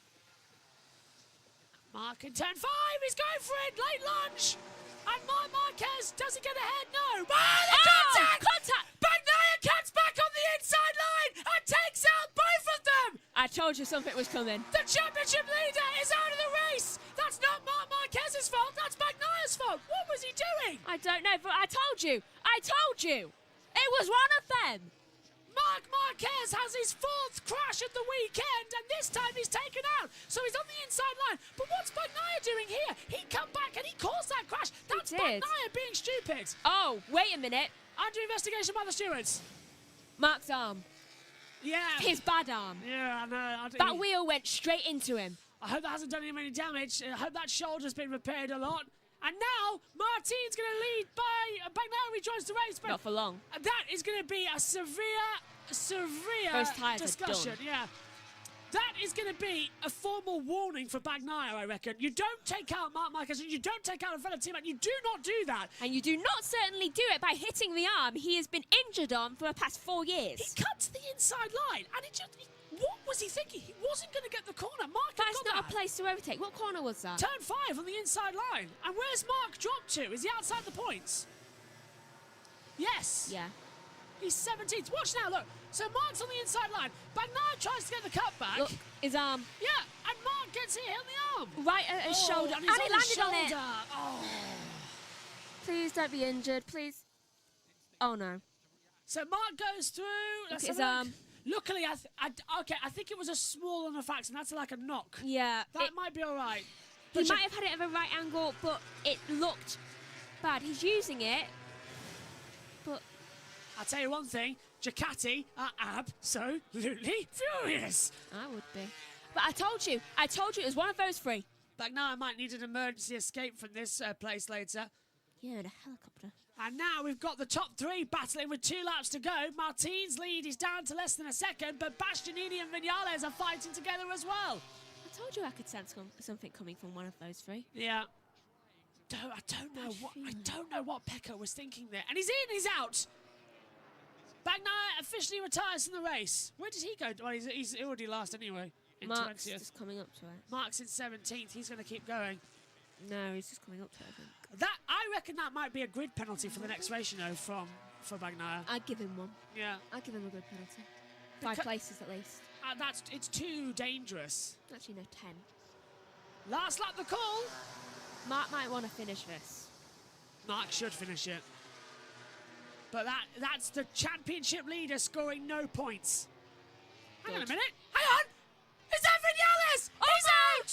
Vinales runs off the track. I just thought, why is there a Ducati through? And Vinales' bike gives up, and he's high-sided him. Vinales is out. Oh, he's out of breath. Pedro Acosta is onto the podium in just his 2nd race. He's had the wind knocked out of him. Look, the bike's gone. It's dead. Look, the bike's died on him down the straight. I reckon the chain's come off. It has, and he hits a curb, I think. Does he? Yeah. Yeah. And wiggles up and high-sides it. Yeah. And he's got the wind knocked out of him. And that bike has been destroyed. Martin will win. Bastianini is second, and Pietro Acosta is going to get a podium in just his second Grand Prix. Good for him. But Vinales was having such a good weekend. Tell you what, this man has been called a Marc Marquez style. Next up is Cota. Will he take a win there? He better. What an absolutely bizarre weekend this has turned out to be. But the championship leader is out. Jorge Martin is in. It will be his 6th victory in MotoGP. He took a sprint victory in Qatar. He'll take a feature race Grand Prix win in Algarve. It has been an absolutely superb weekend. Action across the board, up towards the line. Jorge Martin wins. The special one waves home another special one. Martin wins here in Portimao.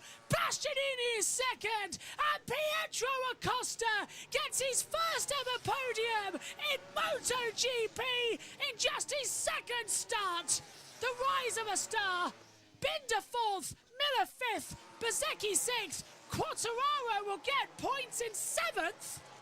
Aleix is 8th. Oliveira gets the first points for Trackhouse in 9th.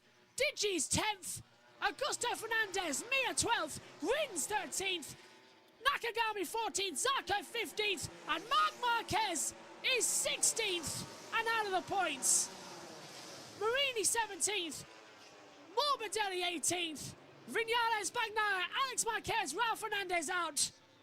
What a race in Portugal! Did you see how Bagnaia was looking at the camera? It's like, it's your own fault, mate. You caused that. But he didn't. It was Petro's fault. You're right. Yeah, I know where you're going. I thought that was what Petro was saying to Mark. But yeah. Wow. Petro's the future. Pecco is over. WTF. Marc Marquez 93 with a strong arm. Easy finished. Vinales crashed. Acosta podium. 3rd youngest podium finisher in the Premier Class history for Pietro Acosta. Literally just his 2nd Grand Prix. The 19-year-old from Spain. Honestly, I did think when I heard Acosta's name, I was like, I've heard that name before. Moto 2, Moto 3, yeah. Yeah, though I've never actually watched them properly, religiously. Yeah. It's like, I feel like he is going to be another Marquez. 100%. I'd be surprised if he wasn't. All right, let's take a look again at Maverick Vinales. Did the chain come off? High side there, and then it went. There. Yeah, look. He had his foot off. He tried to get the air to it. Do you reckon it's overheated and cut off? There, something was falling off the back there. Let's have a look at the chain. Chain's on. So it's just the engine's died. And then it seizes. Oh, it seized on it. The rear locked. And he had the wind knocked out of him. Airbag did go off though, so that's something. Look, you can see. I think it just took the wind out of him. I think the airbag came out after he hit the ground. Yeah. It's like he already got the wind knocked out of him by that point. Really? And I think that took even more out. Really strange race. Incident involving Marc Marquez and Bagnaia to be reviewed after the race. Well, we all know how that's going to go. Something tells me after this weekend we need a JB Motorsports podcast. So much has happened. We already have one. I know, but we're going to do one, record one. Yeah. Can I get your reaction to Alonso's penalty? 20 seconds for causing an accident with Russell. Do you know what he didn't touch him. Do you know what the reason was? What? Driving potentially dangerous is the reason they gave him a penalty. He went round a corner. He didn't even drive. They only couldn't say he was driving dangerously. It was potentially he was driving dangerously, and they gave him a penalty for that. I'm sorry, but that's not racing. Yeah, honestly, attempted murder? I mean, there's no such thing. What kind of crime is that? You don't give somebody a prize for attempted peace, do you? For anyone who doesn't know, that's a Simpsons line with Sideshow Bob. Oh. Best line. I might tweet that. I love that. Do you know why I love that episode? What does Bob say on the phone? Hello, Birch. Birch Barlow. Yeah. Hello, Birch. I was like, oh, you've got a hello, Bart. Oh, that was my text alert. I want to find that if it's possible. Hello, Birch. I just texted her. You should. Ah, Sideshow Bob. Honestly, who doesn't love Kelsey Grammer? Everyone. I'm listening. Let's have a look at that. Well, he is the best. The stewards are going to be listening to this. I still view that as Bagnaia's fault, not Mark's. It was. Bagnaia was the one to cause that. Yeah. Hey, baby, you can see. What was that? How does it go? No, because I don't know whether we're allowed to. You can, because it's not actually, it's different. How does it go? How does the start go? I can't remember. I'm so sleep deprived. I don't know.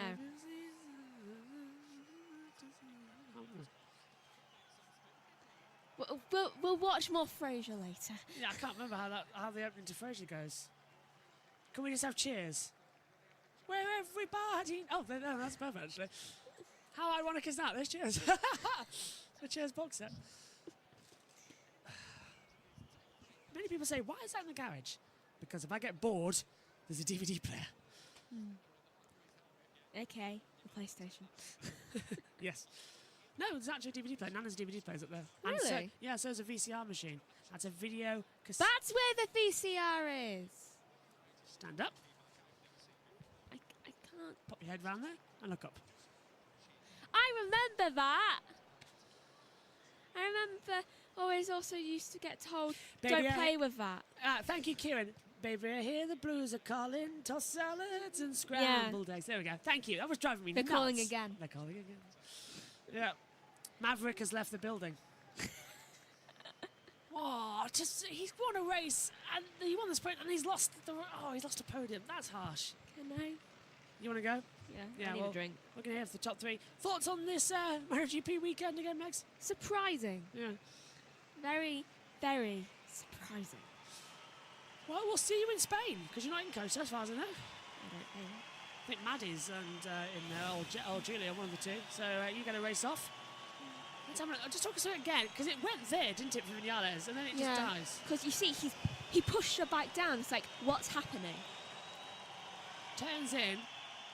That was a mistake. I would have run off, because then he can't straighten up, and it locks on him. Wait a minute. He didn't slow down for the corner. No brakes. His brakes were shot.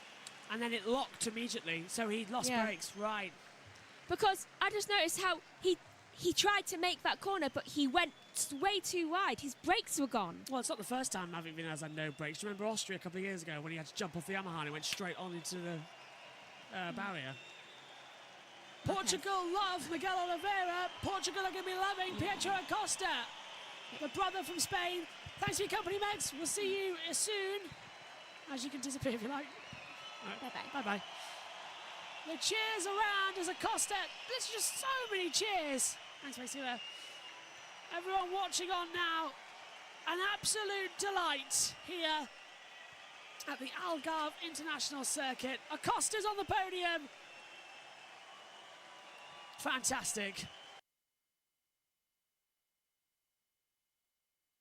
There really was tears in his eyes that day. Back with us live here on JB Motorsports as well, ahead of this one. So we have around about 90 minutes left of this morning session, and there will be a practice start before the second session gets underway later. Alex Marquez top on a 1:29.034 for Pedro Costa in second.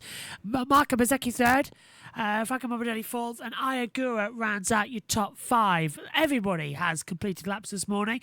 No fewer than 12 for everybody, so they've all been really pumping in these lap times in good weather conditions.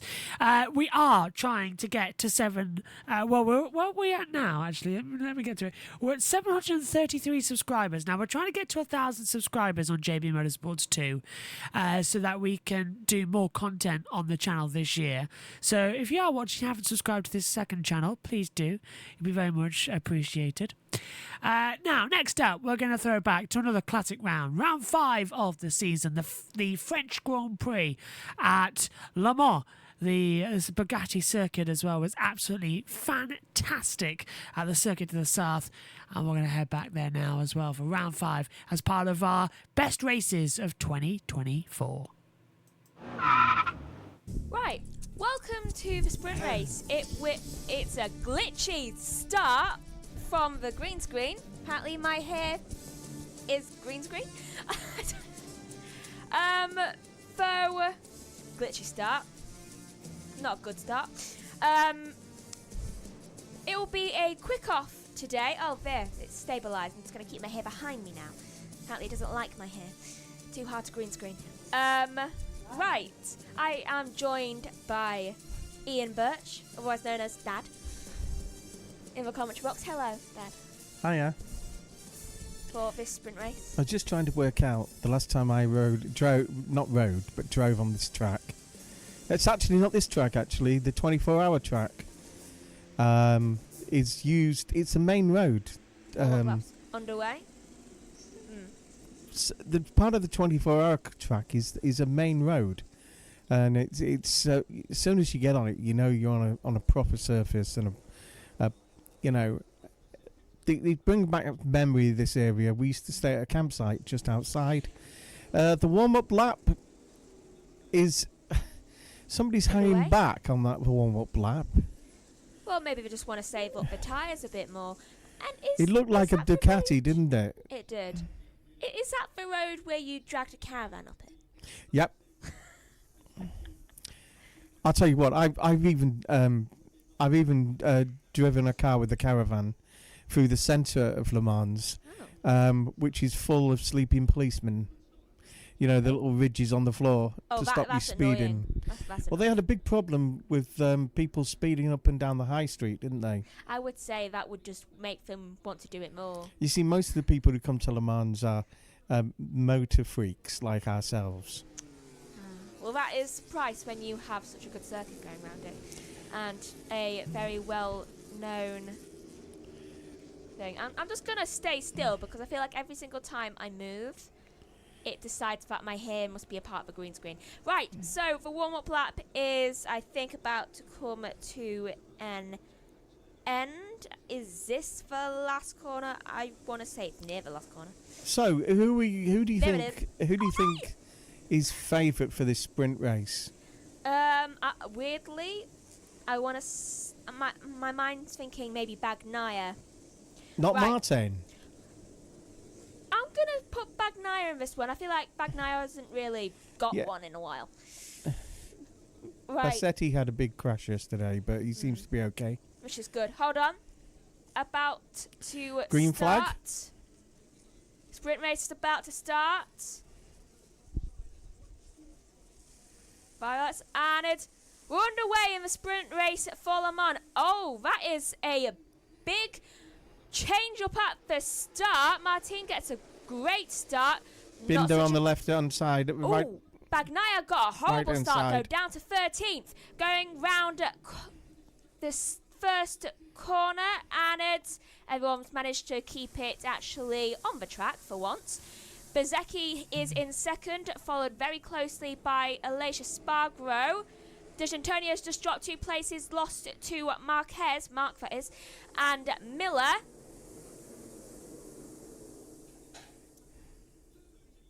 Bastianini gets passes Acosta going round the next corner. I yet again say they should have the corners literally like in the corner of the screen. It's like, this is corner there. Could this be the first race in the top flight where Acosta comes through?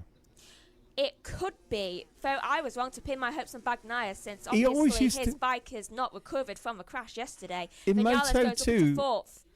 Oh, big drop, Morbidelli. Has he gone really wide or has he crashed out? Doesn't seem to have crashed out, though. Yeah, he went He's wide on the side of the track. Went right on the green. It's not good. I mean, I used to like the way that Acosta used to start off in a lowly position, you know, mid-table or even at the back in Moto2 and Moto3, and then he used to just come through the pack. You know, he's not one for using his tyres on the first couple of laps, is he? No, he's good with tyres. Rins gets passed by Fernandez, Augusto, to be precise. At the moment, Meg, I'm beating you because Jorge Martin is out there in front. Yeah, well, I had hope. I was wrong to pin my hope on Bagnaia, especially when he's so far down the order. Right, top 5 I'm going to go through at the moment because, let's face it, midfield's bound to change any second. Martin's in first, Bezzecchi second. Third is Alicia Spargro. Marc Marquez is in fourth, and Vinales is in fifth. But Vinales is catching up to Marc Marquez, though Miller is also on the tail of Vinales, getting quite close. Everyone doing orange sector times 1 and 2 as Marini passes. I actually don't know who Marini passes to go into... Luca Marini. Mia. He passes Mia to go into 21st place as big change up near the back as Morbidelli passes Nakagami and Rins passes Augusto Fernandez. Bastianini gets passed by Quartararo for 8th position. And a good gap forming between the top 6, I would say. Well, maybe top 4. They all seem to have a gap of at least 7 tenths between them. The gas on the good Ducati there. He noticed that the Ducati had a little shudder, a hesitation, and he took his chance and got past him. He did. Fastest. Oh. Aleix Espargaro has been given a double long lap penalty. What is that for? Oh, good. Quartararo. Oh, that's not nice. That's God. Yeah. Why? Anyway, Aleix was doing well. He was in 3rd place, but that explains why he's in 3rd place, doesn't it? Oh, he Aleix jumped the start.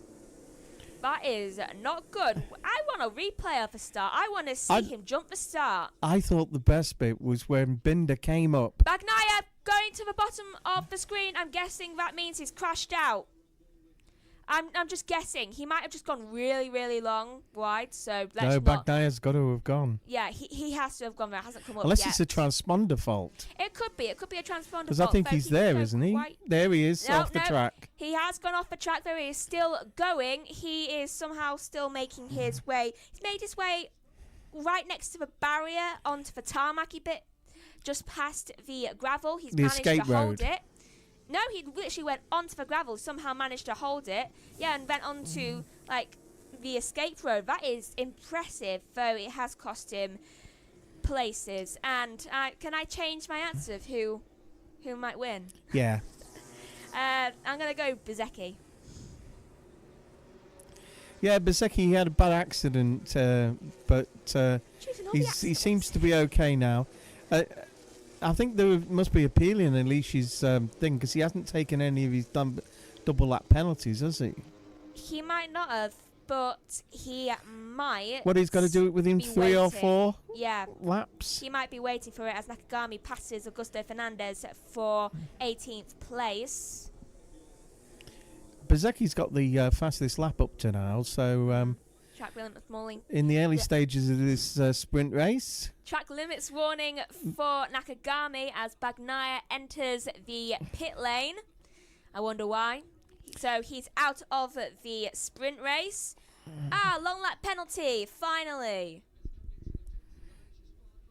So that's the first of the 2 long lap penalties. He's done one of them. And Bagnaia, the double champion, is unfortunately... Unhappy because he's out. We're unhappy as well because Mia's crashed out. Sorry, sector 3, yellow flag. Pecco Bagnaia he always gives a lot of enjoyment and a lot of fun in these races. He's still up. There's Joan Mir in the other Honda. That's at turn 8. What did he do? He just lost it going round turn 8. The bike seems to be okay. He might actually be able to continue with this. That was strange, wasn't it? Because he seemed to lose the front end before. He seemed to lose it on braking rather than turning. That can happen. It just locked up and he just had to let go. Of course, isn't this the famous track where there's so many right-hand corners, not enough left-hand corners? I'm not sure though. I just saw something shiny on the track. When you get up to a left-hand corner, Mia's rejoined the race. It's not as that side of the tyre isn't as sticky and warm as the other side. No, it isn't. Mia's rejoined the race, and I saw something shiny on the track there. I'm wondering, could that be any debris? Replay of the start. Let's see Aleix jump the start then. Okay, so there's Marquez. Watch Marquez. He's in 13th place. And you just watch Marquez. He takes a trip into the middle because everyone's going either side. And that gives him a chance. And he's going around the first corner okay. And then he takes the inside of the track and goes around the outside of one of the Ducatis. Mia's entered the pit lane. And he gets quite up. And at the moment, he's in 3rd or 4th place, isn't he? Yes, he's in 3rd place. So I want Let's to know look at why it that from another replay angle. why that replay focused on Marc Marquez and didn't focus on Aleix Espargaro, given he's the one who jumped the start, Well, and I couldn't actually see a jump start on there. Yeah, but Meg, it's done by a little camera on the side of the track. Yeah, but still, and they why can couldn't tell Aleix... instantly. It happened to Miller. Yeah, so I want to know why I couldn't see Aleix. Or the year before. Mir has entered the pit lane and retired. I want to know why I couldn't see Aleix on that restart. Because they are very similar, like, livery of the suit. So Johan Mir's out as well. He's entered the pit, as Megan just said. And he's officially out of the race now. Yes, he is. This is good. This is good for Marquez and Costa. Not really. Mir was literally at the bottom. Bastianini and things like that. Continue. Well, I think with this type of short race, there's only 8 laps to go, right? The ones that have saved the tyres stand a better chance of winning than the ones who have gone out all stock and barrel. It's this. So I think Martin will. I still think Martin will win. Bezzecchi. Not by much, though. Bezzecchi will probably be on the things. Marquez is now in 3rd place, isn't he, as we just said? Up from 13th on the grid. Morbidelli passes Rins for 16th position. Yeah, everyone on the grid... everyone on the grid has front hards and soft rears, barring Miller, who for some reason has opted for soft front and rears. And just as I say that, he gets passed by Giantonio. Those from 6th down need to catch up with the top 5. There's a gap forming there. Marini trapped this morning. That's in such a short race. Make what I said about tyres look stupid because of the fact that it's not going to make any difference if the gap keeps growing as it is. But Martin is currently, just having a great time out in front. He probably thinks it's a Sunday drive, Saturday. Possibly, though it's a very bad... Yellow sector 3, that is Is that Binder or... Okay, one. Aleix Espargaro finished the long lap penalty. And who is that? That looks like Luca Marini. It's not Marini, that's Rins. Alex Rins. Yeah, that is Rins. Though also Binder dropped a couple places. At first thought that was him. Though Rins has crashed out, sector 3. Turn 8 again. Is it oil down or something? Because you said that the front dropped. Yeah, the front dropped. It was the front that dropped oil? Even before he started turning. So. Is it oil? Well, it could easily be, but it's quite hot there today. Oil. Did anyone else crash there today? It's usually oil's a problem in the wet if it's only a small bit, isn't it? Yeah, but did anyone crash there today before this? I don't know. I've not been watching it. We had to be on a different... True. But I'm thinking maybe if someone else crashed, then maybe a tiniest bit of oil's got on the track, and it's just, if you hit it... We got relegated to the electric cars. Yes, it was very good. Formula E. I enjoyed it. So did I. So, 6 laps to go. Jorge Martin is in the lead with Marco Bezzecchi in 2nd place, followed by Marc Marquez. Marc Vinales, he's the gap is now 1.3 seconds, 1.6 seconds between Marquez and Vinales. And so I think it's going to be a case of as long as they can keep themselves upright, the top 3 will be the podium 3, don't you, Meg? Possibly, if they keep up this pace. But I'm still worried about those tyres, aren't you? I'm not as worried about the tyres as I am about the possibility of there being oil on the track. I want to see that replay, see if what you saw happen on the other Marquez one. Marquez and Bezzecchi is now nearly a second. It's 0.9. He is 1.066 away from Martin in the second department. But I want to see a replay of Rin's crash because Binder track limits warning. Alicia, who's been watched by his brother this weekend, is down to 6th place and has still got to do that long lap penalty. He could actually finish out the points here, couldn't he? Or just about. Oh, no, Alicia's actually completed for long lap penalty. I actually don't know why there is that picture. I don't. I'm a real Acosta fan, but he doesn't seem to be able to make ground today. Yeah, he didn't last. He's 8 seconds behind the leader, as we just saw on the caption. That's quite a way, especially. See, I thought he might be at least challenging Marquez by now. Right, so 5 laps to go of the sprint race, and we are down to 19 bikes left. One retirement after going onto the gravel and somehow making it through the gravel onto the little escape road. That was Binder. 4 laps to go now. Marquez track limits warning. Marquez, yeah. Alex, that is. Alex Marquez. Warning Mark Marquez. The gap between him and Mark Marquez and Maverick Vinales is now 2.1 seconds. It is. That gap between the top 3 is now becoming like the 4th and the 5th have now fell in with the pack behind. Look! You can't even see him in the same corner nearly. You can't. 2.3 seconds. They're actually slowing down because a sprint is a sprint. You should just be going all out for it. Save your tyres to make sure you don't muck them up in the first 2-3 laps, and then just go for it. Yes, you've got to, as you say, damn! Crashed out. That was, he's okay. Rider okay immediately said, though that was between sectors 3 and 4. That was very high speeds, though he's okay. Thankfully, his bike isn't okay.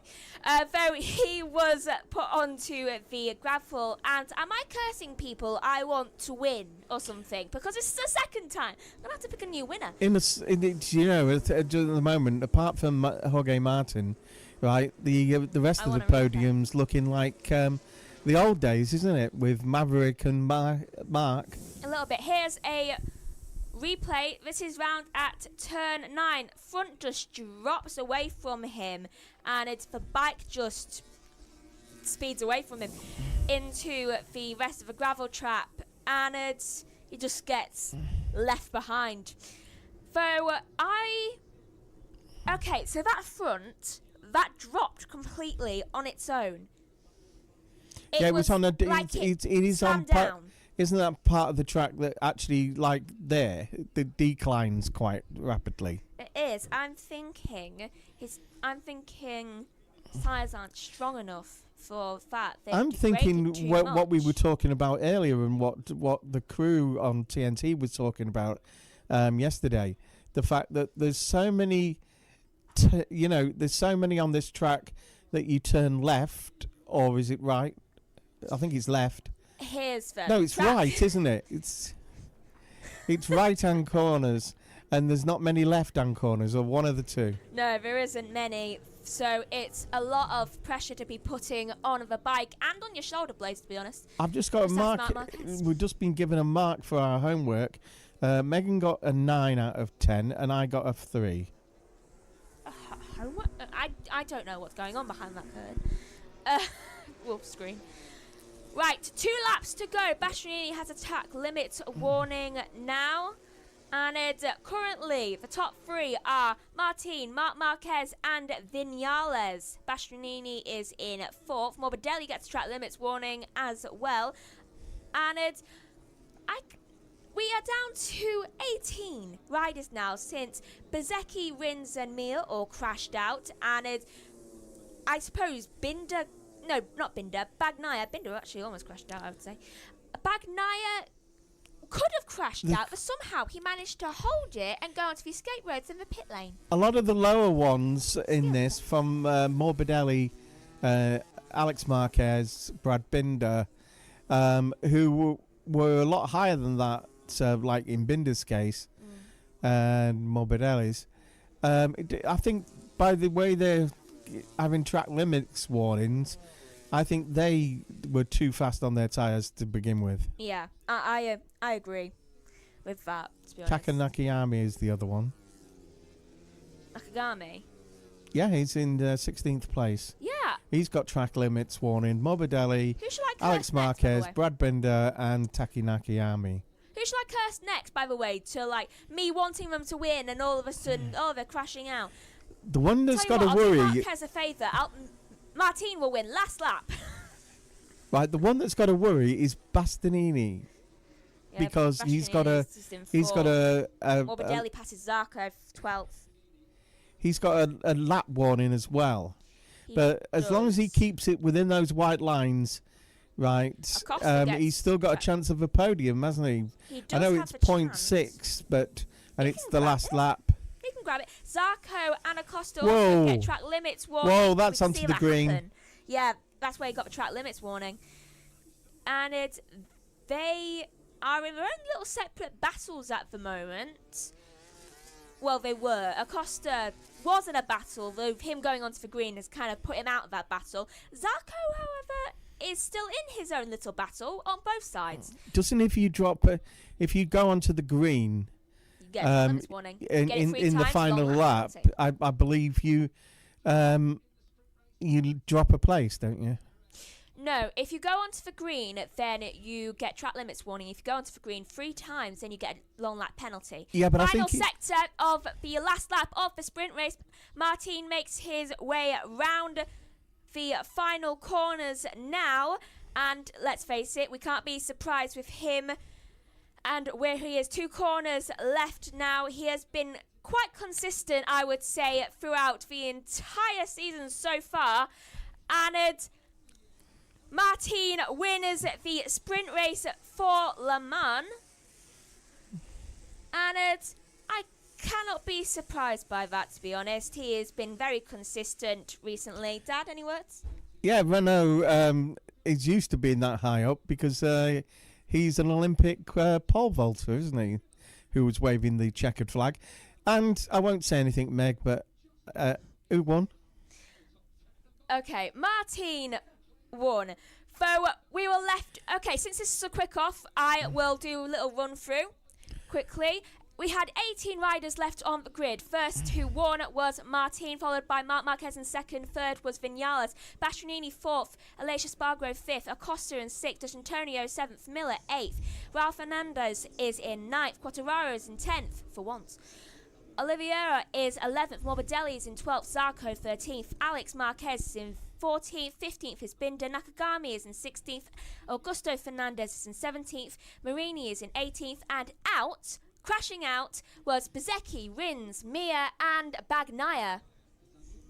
Bagnaia was first out. Though technically he didn't crash out. He went onto the gravel and then onto the skate road and then into the pits. It's a bit. I don't know how he kept that one up. If you're going to crash out on the weekend, it's best to do it in the sprint than the main race, isn't it? Right, look at that. It's almost... take Jorge Martin out of it. And it's a bit like the old days, isn't it, with Maverick and Mark there.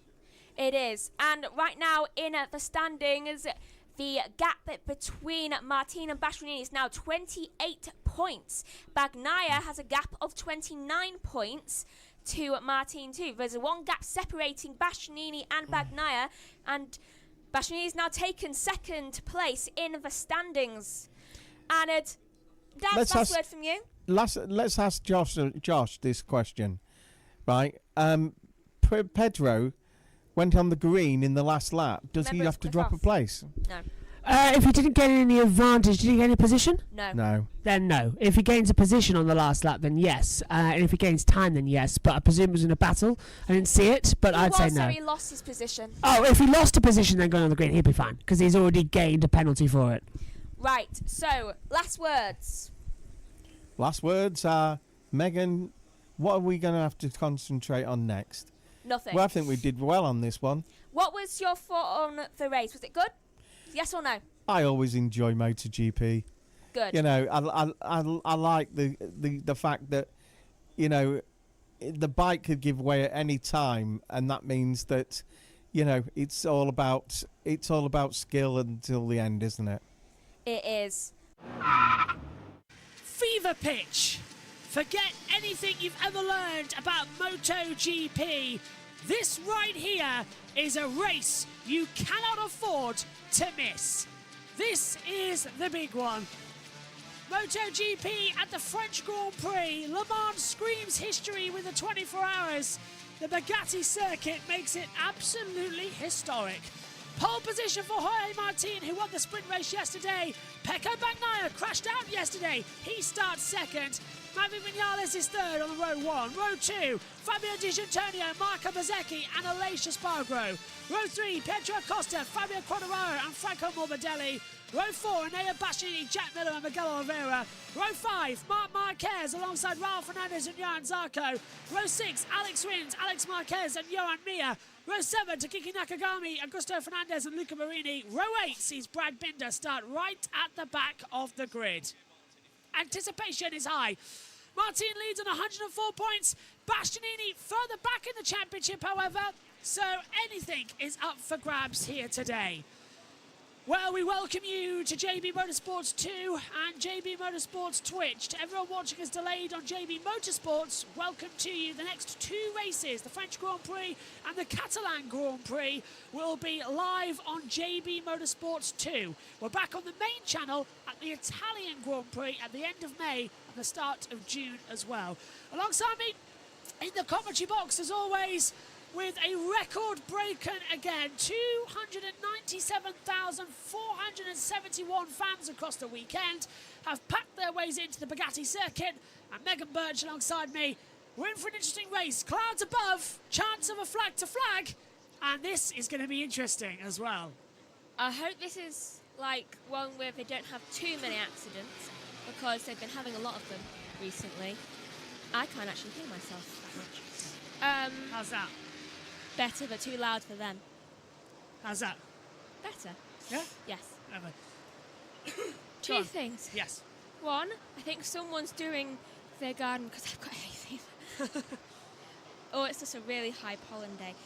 And 2, I may have put my clothes on backwards accidentally this morning. Oh, I see. So I put them back round, but it took me to getting ready to realise, like, they're backwards. As one does, put them on the wrong way around. I've just realised that my notes are actually not here where I need them to be, which is really annoying because now I'm frantically looking around trying to find them. Here they are, at the back of my page. Oh, and 3, do you know that coffee dessert one was making? Yeah. Really strong. MotoGP is ready for the French Grand Prix. Eyes to the lights. Lights on. Lights out at Le Mans. Great start from Martin, but Bagnaia gets the better jump down towards turn 1 and into Ducati 1-2.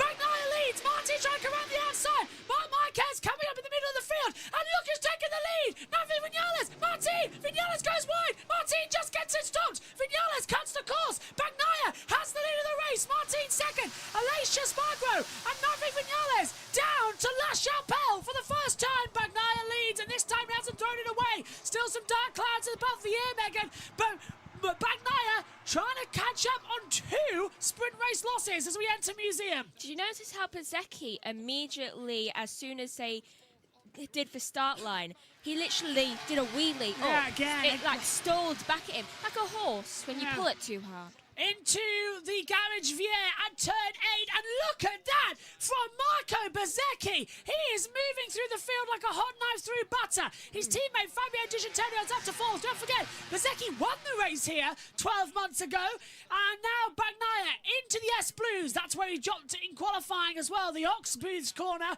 he gets it through. Then it's S Blues at 11 and 12, and there is dark clouds approaching, Megan. There is a chance of rain. Yeah, look at that. I was just looking at that. Huge chance of rain in this race, and it is bubbling below the surface. The flag-to-flag rules are in effect as well. Wet bikes are available in the pit lane if they need it, but it's getting worse at the last corner. It's good. Yeah. It's definitely going to rain. It's going to rain at some point as we blast down the start-finish straight. End of lap 1. Bagnaia leads. Martin, Aleix Espargaro, Di Giannantonio, Vinales, Acosta. Marc Marquez started 13th. Already up into 8th place. Like in the sprint race yesterday, he's going for it. Meantime, the top 2 of the championship are going for it into the Ford chicane. Are we going to see anything happening? No. Nothing to Dunlop and into the Ford chicane. It keeps it through. Over the bridge. Going quite low on the ground there. I keep seeing slight twitches, especially from the front. Oh, that's Maverick. Maverick going wide down at La Chapelle. And look at Acosta. Acosta's barged his way through. Maverick just kind of twitched on the way up. He had to readjust himself very quickly, otherwise he would have lost that. Mark's coming in 8th position as well, behind Enea Bastianini. He's in P7 at the moment as Bastianini. Mark is in 8th as Martin has a go. Into Garage Vier we come then at turn 8, 80 kilometres an hour, second gear corner, turning in down low as well. And softs for Augusto Fernandez. They seem to be doing quite well so far. He's just overtaken Alex Rins. Yeah, but he started in 20th position. He dropped down at the start, and then he just tries to come back up the order. I wonder why he's chosen too soft. He must be banking on a flag to flag, so he can change to wet tyres. Everyone else is thinking, oh, it's going to go hard front, soft rear. We might be on it for the whole race because it hasn't rained yet in Moto 3 and Moto 2. It's now 66%. It's rising, and is the humidity falling as well? That's the question. Humidity levels is at 67%. Hang on.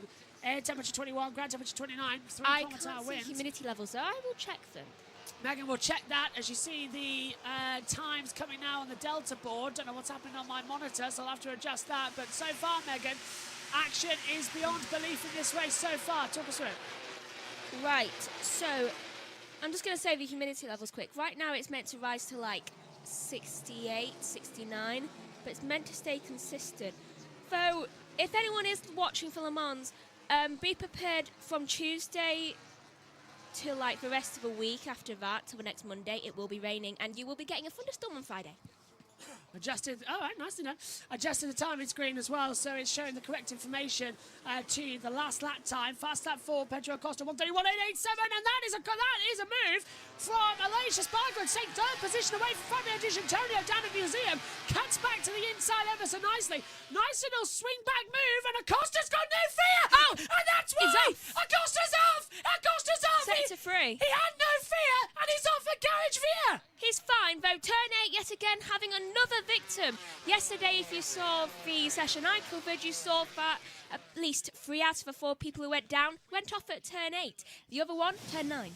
Let's have a look. Did he get clipped? It's with Aleix Espargaro on the inside. No, he just dropped it. Oh, very, very close. Aleix and Digi were very lucky there not to get taken out. But the rain's coming now here. There's a few drops of it starting to sprinkle. Down to 65 again. Yeah, I don't know, the last sector is looking like it's starting to spit. There's a few things on the circuit. I keep thinking I see it.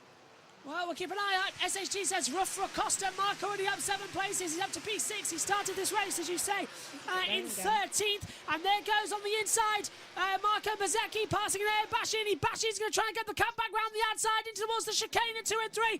And he's got him done. Nicely done by Nea Bastianini, the man fighting in the World Championship hunt this year as well. Quartararo on home soil. He's in 9th place. He's so far up, he's got nosebleeds. The Japanese bikes have not been that great. Bezzecchi's crashed out at La Chapelle, right in front of us. Bezzecchi's crashed out down at La Chapelle. Turn 6, that is, for anyone who doesn't know. Well, that was a surprise to see him just drop it on the front. So the French Grand Prix claiming 2 big names already. Acosta out, Bezzecchi out. I told you, it's that front wheel. It's not going with him today. No, hard front is so difficult to get temperature into it as well. And why they've done that, I don't know. Dad was mentioning that yesterday, actually. The hard front's very hard to get temperature into them. The soft rear brakes, that's fine. I'm surprised they haven't gone for a medium front tyre. Maybe that's why Augusto went that way. Yeah. With the soft. I must admit, a medium front tyre is a bit more appetising than a hard front tyre. They've literally gone for extreme and the least extreme on the same time. And the fronts, the front, you need to keep the grip in it, and the softs, the mediums would have done that better than the hards. It would have, because especially due to the temperature of the track right now, it's kind of wasting the amount of degradation. It's like it's overcompensating. Yeah, Bagnaia's got a 1:31.802. Martin's in 2nd position and he's just hunting him down. I can see Martin is just waiting to lunge as well, but he dropped it there in the qualifying session on Saturday. Yesterday. Acosta's officially out. Yeah, and Marco Bezzecchi is going to be out too because he Is hasn't that his restarted. first retirement? I think so. He has finished all the other races so far Yeah, this year. this is his first retirement. Yeah, first retirement for Pietro Acosta. Let's take a photo. Mark had that at the Kota as well when he crashed out for Ducati. My first retirement. And it wasn't his fault. It's the wrong tyre compound to be on. I'm telling you now. It's weird how it's just sort of thrown it down on the deck like that. But Acosta is out of the race. Oh, I thought there was a couple more there. Marini just lost position. Bezzecchi's officially out. He's retired. Marini's down to 20th position. Rin's up to 19th place already. Bezzecchi's nightmare weekend Bezzecchi's had a nightmare weekend in Le Mans. Just continues as SHT, yes. It's not having the greatest time. No, he isn't, is it? Lap 5 of 27. 23 laps to go then here. 2 riders out already. 20 left in the field. Chances of rain in the air. And we've got a fight on our hands here.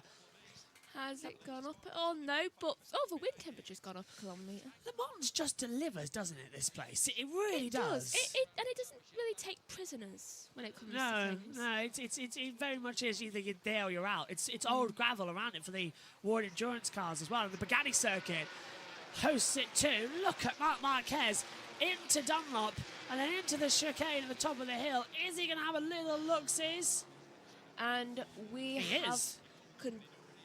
Okay, ground temperature's gone down a degrees and wind temperature up, and it's... Big black cloud above the circuit there, look. And percentage has gone up for the rain chance. Look at the rain, look at the rain. It's just coming in. Is it finally going to drop for the MotoGP race? I'd say half an hour. Moto3 had a chance of it. Moto2 was okay. Sun came out, then it's clouded over again, all in the space of an hour.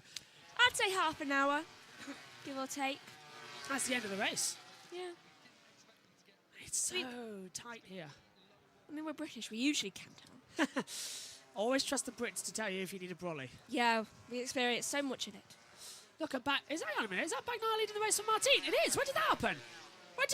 Oh no, hang on a minute. Ages ago. Yeah, sorry. Yeah, you called that. Yeah, I'm thinking the fact that Martin's leading. He's sleep deprived. Yes, I really am. You need that dessert Mum's making. Coffee cake. Seriously though, it's like one little taste. It's like you've just downed an espresso. Do you want some more? Kind of. Look, Mark, I thought Martin had got back ahead of him. That's how much my brain's catching up with what's been happening. Yeah, it's gap 0.177. I'm not putting Digi off this, or Aleix actually. They are keeping it in. I mean, Antonio needs to do well. He's the only one doing anything. Aleix is closing it with Digi. And there goes Mark. Mark's going to make the move on Maverick.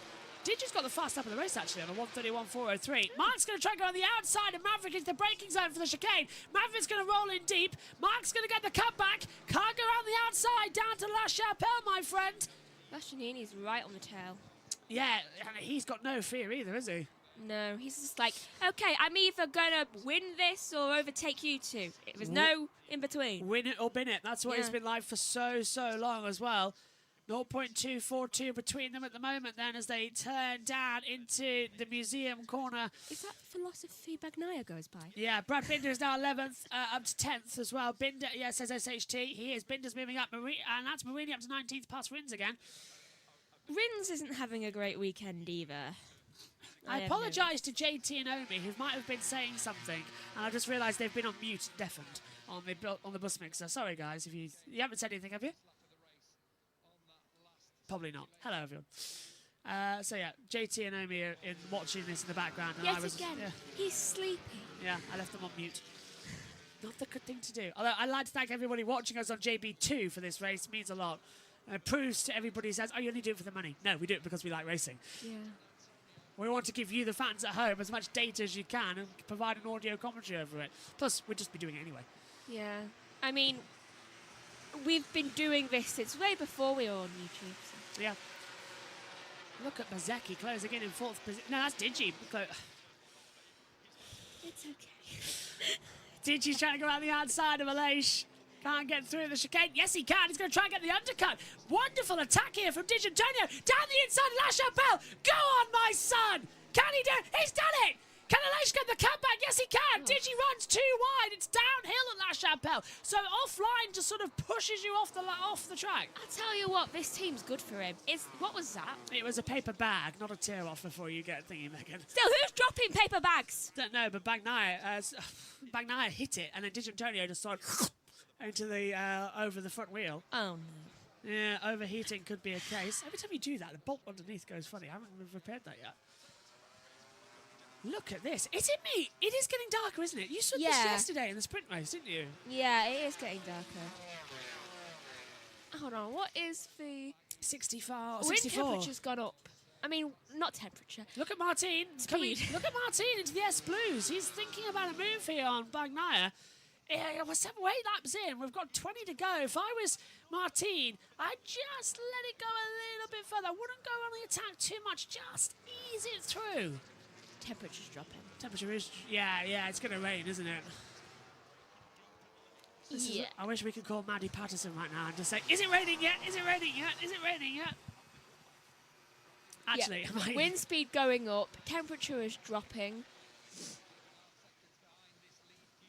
Look at Martin closing in behind Bagnaia into the chicane. I've just got a feeling that one of these two are going to drop it, you know. Like they're just going to, like in qualifying. I could have sworn I just saw... Oh, Rins, long light penalty. It doesn't really affect his race. That rain? Yeah, I could have sworn I saw rain not long ago. Oh, Martin's gone wide. I think it is slightly starting to rain. Call it. It might be in that spitting type of area of rain. You know, everyone knows the thing. There's all that penalty due to shortcut at turn 9. It was a shortcut at turn 9. I think I found a plastic bag. I've texted Maddie saying, is it starting to rain there? We can't tell on TV pictures. Yeah, why is there a shortcut on turn 9? Has he cut a corner? Yeah, right. Martin, please win. He's my picker winner, says Omi. He's closing in. Right, I'm waiting for Maddie Patterson. Will Maddie Patterson, A, get signal, and B, find the text to respond in time? I guess we'll see. We shall see. Same, says Josh T. Replay. This is down. Right, this is when Bagnaia and Martin on the previous lap. Look at Bagnaia. He goes down, just sort of drifts off wide off the line. Like he catches something mid-corner. Do you see it? And then Martin follows him through. It's like Bagnaia... But they don't. No, Bagnaia had a moment there, I think. I think he nearly dropped the front. Yeah, and he just assumed it was racing line. Well, you get sucked in, don't you, on the motion? Yeah. Martin's closing in with 18 laps to go. Onto the brakes. Turn in. Can he find the move? No, it's so close between them. This is the top two of the championship. Basically just finally having a fist fight. And we all know how that ends with usual champion leaders. The problem is these two... No, it's not, Maddie. It's crashed. These two are fighting at the front. That's bringing back in Leish, Digi and Vinales. And even Mark and Bastianini. So it's a 7-way fight coming up at the moment for a race win. Ooh. Quartararo obviously is not in the fight.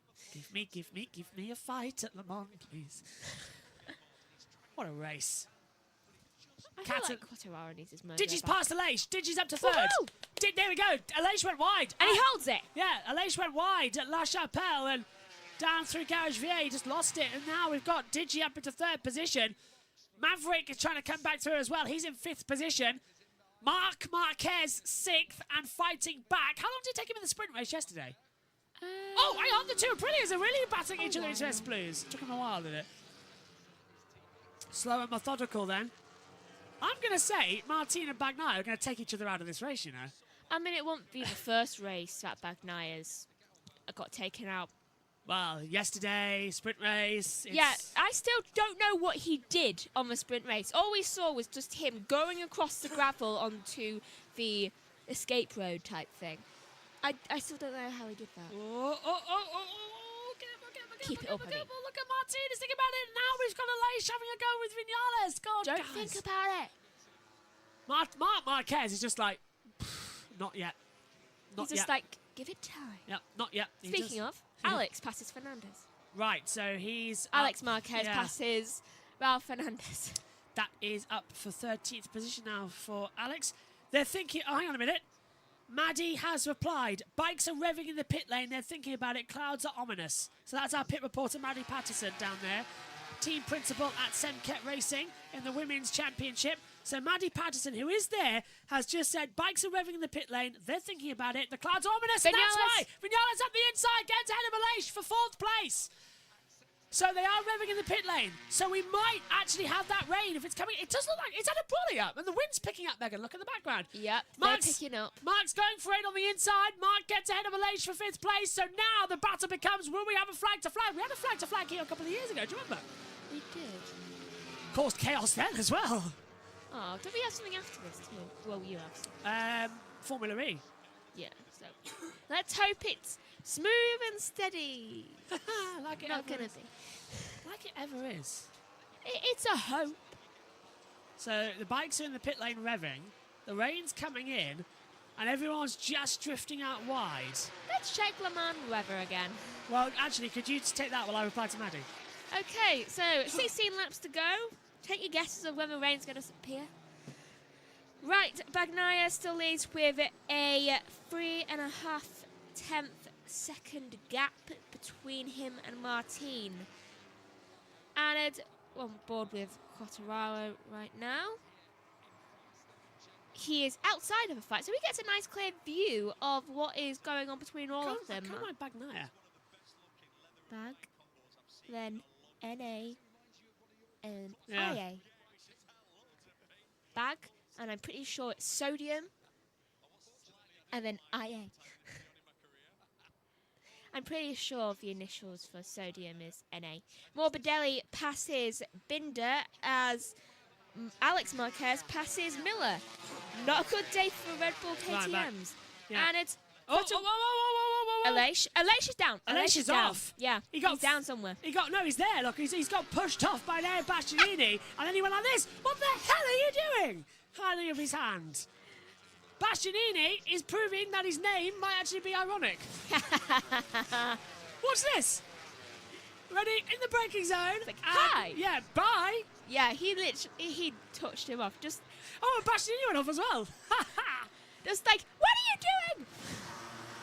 There's Quartararo up to 7th position now. He's on the fight by this. Right, probably a good thing if Martin takes them out. Maddie Patterson, the bringer of doom. I like her more and more. What she says. Probably a good thing if Martin takes them out. He won't get a factory seat if he stuffs up like that. But I hope not, because I want Pekka to have this. He deserves it. Especially after yesterday. It's involving Aleix Spargo and Bastianini under investigation. He does. I love that she's literally. just wanting doom. Oh, there's our. But yeah, there's Maddie Patterson texting through as well. Showing off. Yeah, showing off our niece and Maddie Patterson. Look at that, though. Correct, Megan says there. Maybe not, yeah. From Josh T. So I agree with Maddie Patterson there. Bagnaia does deserve this after yesterday. And, of course, he lost the sprint race in Spain. He's not having a great day. Or week. But he did win the Spanish Grand Prix. So is it just going to become a thing? He crashes in the sprint and wins in the Grand Prix. He won Spain. I would say so. I mean, it may as well be a thing. It may as well be at this point. 67% now for the rain. Yeah, it's coming up, isn't it? With 15 laps to go, as Ian Birch can say, anything happens. And the ground temperature's dropping again. Bastianini, long lap penalty. Yeah, for causing that incident with Aleix Spargo, so I knew that was coming. The beefs between the Italian and Spanish riders continues in MotoGP, says SHC. They certainly do. The action is hotting up, or should we say, cooling down. Well, for some reason, we're looking at Johan Zarco, who's running back in 16th place. Yes, it's his home race, but... I mean, we've got to just see how they're doing. Yeah, there is Bagnaia and Martin coming through. There's Bastianini's confirmed long lap penalty into it as well. The FIA MotoGP stewards issuing that one. Mark again, up to 5th place. No one's mentioning that. He's slow and methodical here. He is slowly taking over all of them. Yeah. Too. Oh, and there's the confirmation of the Monty. Davide Tardozzi watching on. Not going to be impressed with that one. Gigi Dall'Igna is somewhere around the background. I swear he's moved up at least a position. He has, because he kicked out Aleix, remember? So Aleix dropped down to 8th. Quartararo jumped him on the inside line. Oh, and Marquez passes Vinales. And there's the long lap penalty for Nea Bastianini. Completes it in style down at Garage Via. Just on the line there, actually. It was close to being a bit more contact. That was sneaky. So if Martin finishes where he is, and so does Bagnaia, the gap in the championship will be 24 points. Bastianini's now dropped down into 4. Oh, there's Mark. Mark around the outside. He's up to 4th. So Mark up to 4th, gets ahead down the S Blues of Maverick Vinales. Is Mark a dark horse in this race? Do we say he's going to win this one? Are we looking at that seriously? I mean, if he keeps it up, Halfway. if he keeps it up, he might be able to do it. And that is getting darker out there. It's starting to get that hue of the air, where it's just like a kind of like almost foggy instance. Probably not a good thing, I think. Probably not. Yeah, that's what I'm thinking there. And that's how Mark got through. Digi ran Aleix off, and then ran Vinales off, and then Mark went, thank you. Could be a good thing. It could be a good thing, yeah. That's the thing. I mean, no one knows whether it is or it isn't. That was the Marquez's father. Yeah. Take a sip. That's the new name for them, the Marquezes. Because it's for plural of Marquez. Right, so I shall read you through the top 10. And 10 will surprise you, not to sound like an ad. Right, currently in first is Bagnaia, second is Martin, closing up with 3 tenths behind. Then it's D'Antonio.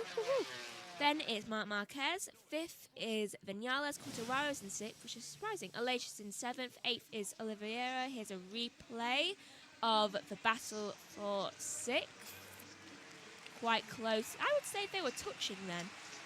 And at 9th is Bastianini. And Morbidelli, surprisingly, is in 10th. He never got this far up when he was with Yamaha last year. Zarco passes Mia for 15th. Yellow flag sector 4. Mia's crashed out from 20th position. So that's why Zarco got ahead. Yeah. That's a disappointment. Maddie's agreeing with me. Same. Mark's going to spoil this party. He always does. Here he comes. He's on the back of Digi. Ducatis are in the top 4, yes, but one of them's Marc Marquez. To which we all go, oh, hello. Just like, further. Interest. Why have I never thought to text Maddie during the race? Also, Martin winning is just not going to do anything for this championship. Fair point. There's confirmation that Johan Mia's down.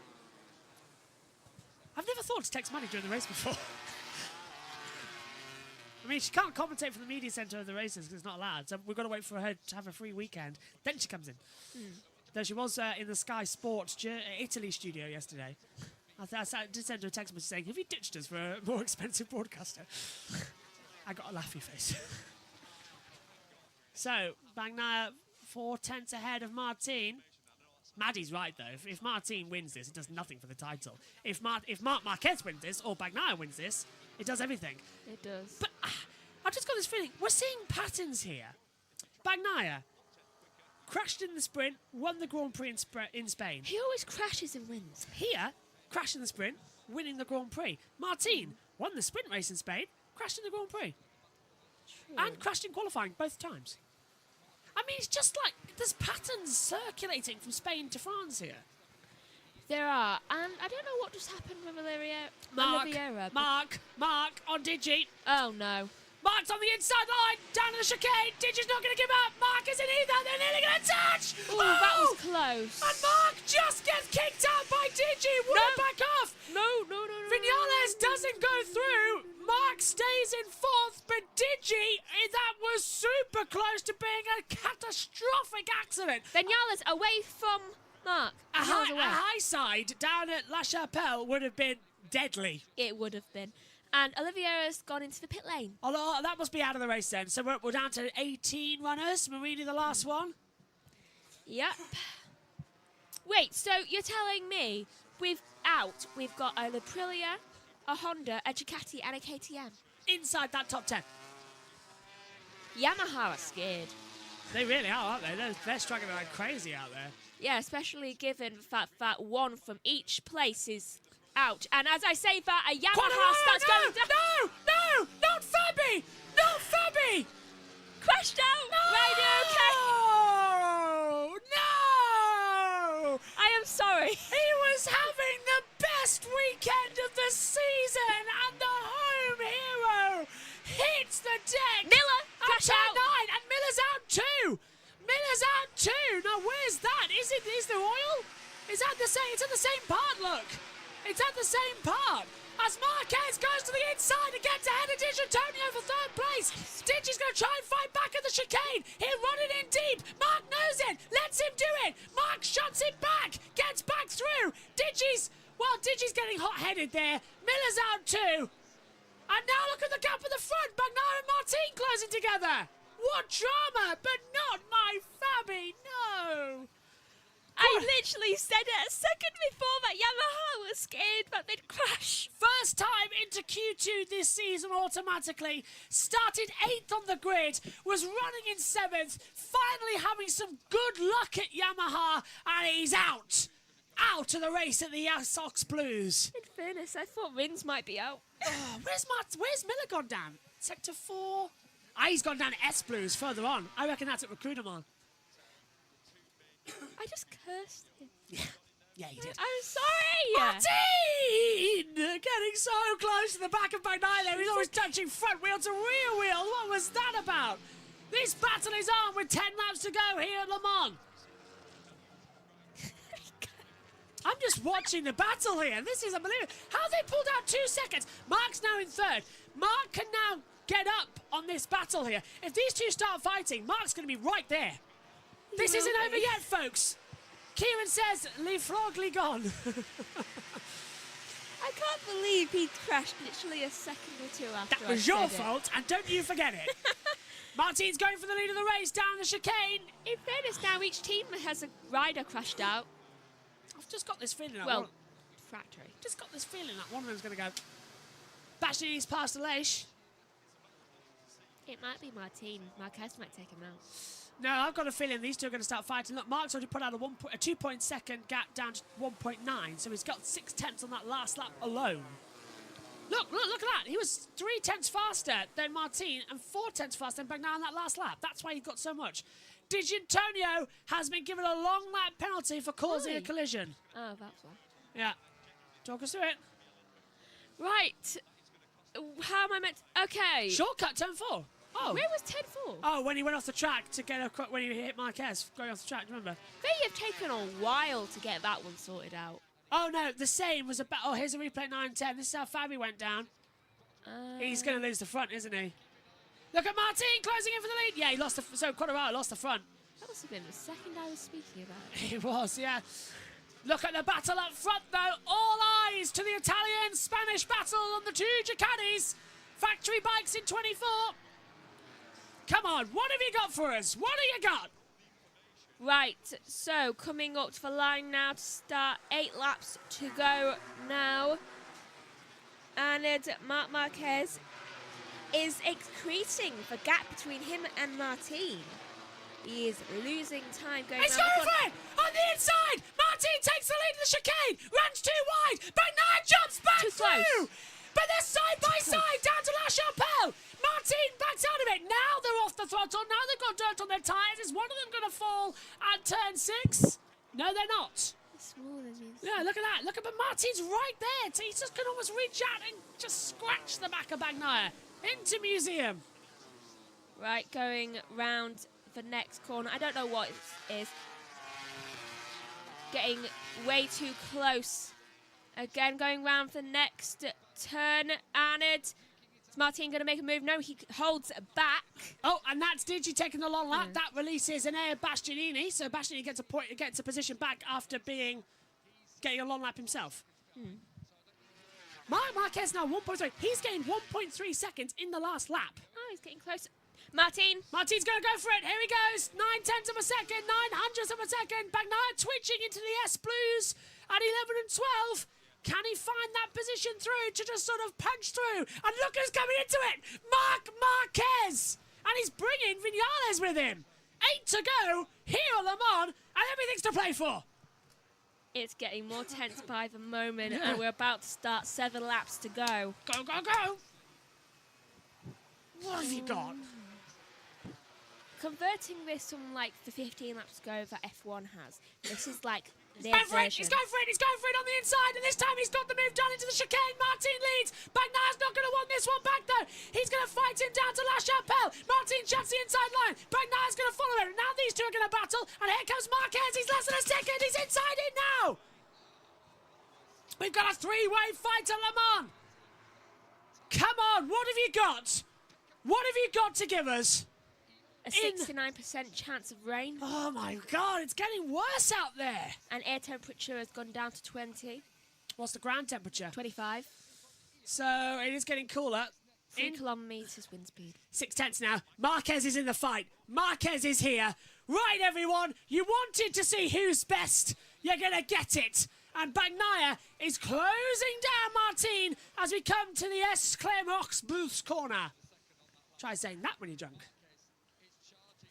I probably wouldn't be able to. I thought you were going to say it. Just, I can't remember how to say it. The S. Clems Ox Booths. S. Clems Ox Booths. S. Clems Ox Booth. Yeah, or the Ox Booths. And then you've got the S Blues. And then you've got Recruitment.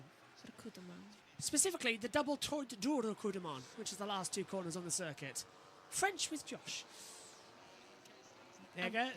And better at high valerian. 6 laps to go, and a 3-way fight now developing because here is the 8-time champion, 6-time MotoGP, Marc Marquez. Woohoo! Come on, Marky boy. What have you got for us? He's really closing it in. Come on, Mark. Just do it. Get him. Just get him. Go. He's faster than each of them. He is, by quite a margin. Mark has saved his tyres here. He hasn't been silly. He's been just relaxing. Watching and waiting.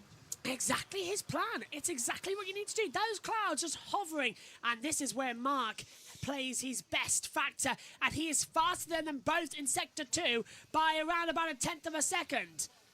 Spots keep coming on the camel end. You can't tell if it's a fly or oil into Garage Vier. I'm just looking ahead to see who's going to drop it. They are so close together now. They're all separated by 0.4 of a second out there. That cloud ain't looking good. Come on, Mark. Right, 6 laps. This is classic Mark. He's got 2 cars to deal with, 2 bikes to deal with here. He'll take one with 3 to go, then hold on the back of Martin into the last lap, then pounce. Or, with 5 to go, he'll get past Bagnaia and spend the rest of the time hunting down Martin. I'd say take out Bagnaia first. Yeah, but the problem is, last time, Bagnaia and Marquez came to blows was at Portimao. Do you remember what happened there? Yes, I do. Bagnaia took him out of the race with a complete dive bomb. I got a penalty for the next race as well, by the way. 5 to go here at Le Mans. And it's getting closer. Oh, I kind of hate the fact that we've got to go on a quick off here to get into the Formula E because I would have liked to have seen the podium, but still. Bagnaia is slow. Martin, look at Marquez. Look at Marquez. He's got it. Marquez has got a great exit onto Bagnaia down into the La Chapelle. This is classic Marc Marquez riding now. He saved the tyres. He's back in. This is the Marc we know. This is the Marc that we all fear when he gets into a competitive strive. And now, for the second time in 2 weeks, I bet, because Megan, I bet you like this last time, and Marquez going to the inside line. Bagnaia went wide, down in Museum, down to Garage Vier. Is Marquez going to make a move here? It's not a usual opportunity for an overtake at this part of the track, and he doesn't do so. But Megan, equal or worse than Lando pressure? It's not worse from the pressure that everyone was feeling when Lando won. If Marc Marquez does manage to get through here, it'll be his 60th MotoGP victory, and he's first on a Ducati. 16 riders left in this race, by the way. Marini has restarted as Augusto Fernandez passes to Kiki Nakagami. Unless I've just done a double curse there, and he's fallen off the race. Probably have. Martin's pulled out 4/10 now. Marquez still in 6/10. So we're just saving their tyres for some last lap bonanzas here. Do you know what I can equate the Lando winning pressure to? GCSEs. Yeah. Yeah. It is the month of May, after all. Everyone starts feeling a bit of pressure. Look at Bastianini, 1:31.107. He gets the fastest lap. Go on. Yeah, JT's valid. He's doing that now. Constant. It's getting stuffy in this commentary box as well, have you noticed? Because the door's closed. I know. I didn't realise the oxygen ran out so quickly with me and you in the comments box. This is tense. This is tense. I can stop breathing for a bit if you want. No, you're fine. Why? I can hold my breath. I know, but just breathe. I'm not right now. Not even to speak. No, I know. You've got oxygen reserves. You're double heartbeat. If I do this, I can speak for a long time without actually having to take a breath. Yeah, show off. Like I haven't even breathed in a Is it me or is both Bagnaia and Marquez either A, saving or B, going, Do we really want to go here? A little bit from column A, a little bit from column B, and I still have not taken a breath. I want never gets, and I've got a weird feeling about Marquez here. Well, he has just lost a bit of time. Let's see what he's going to do. But you've got to hold out hope for taking each other out. Without hope. Let's look this race down to K3 to go. Right, Mark has got to start passing Bagnaia now. Yeah, otherwise he's not going to get it. Because he's got to get at least 2 laps to plan Martin attack. Mark's running out of time here. Bagnaia's running out of time. Martin's controlling this one. 3/10 the gap. Come on, boys. Start pushing. Oh, Okay. Martin went wide. Martin went wide. He's made a mistake in the chicane. Bagnaia's pounced on him. He's got a great exit. That's the error we were looking for. Bagnaia's going around the outside of La Chapelle. He's going to come through the inside line. They're so close. The 3 leaders back together again at La Chapelle. Martin makes one simple mistake in the apex and bang! They pounce. They're like piranhas waiting in the water. Really Marquez has now got the bit between his teeth. Bagnaia has 2 world champions and Jorge Martin, who is a world champion, of course, in Moto3. So all 3 of them are world champions in racing. But this is going to be super close. Mark, I think, is feeling cocky. I think Mark can sense I can do them both in the last lap. Like the Mark of old. Yeah.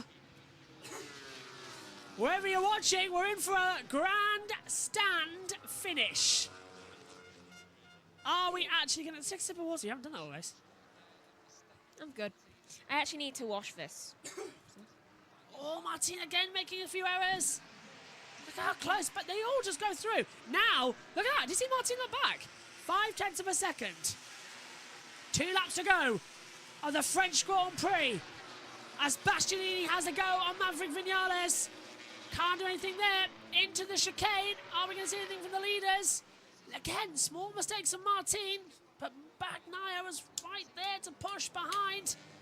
He wasn't going to do anything daft about it. Marquez just tantalisingly close at the back.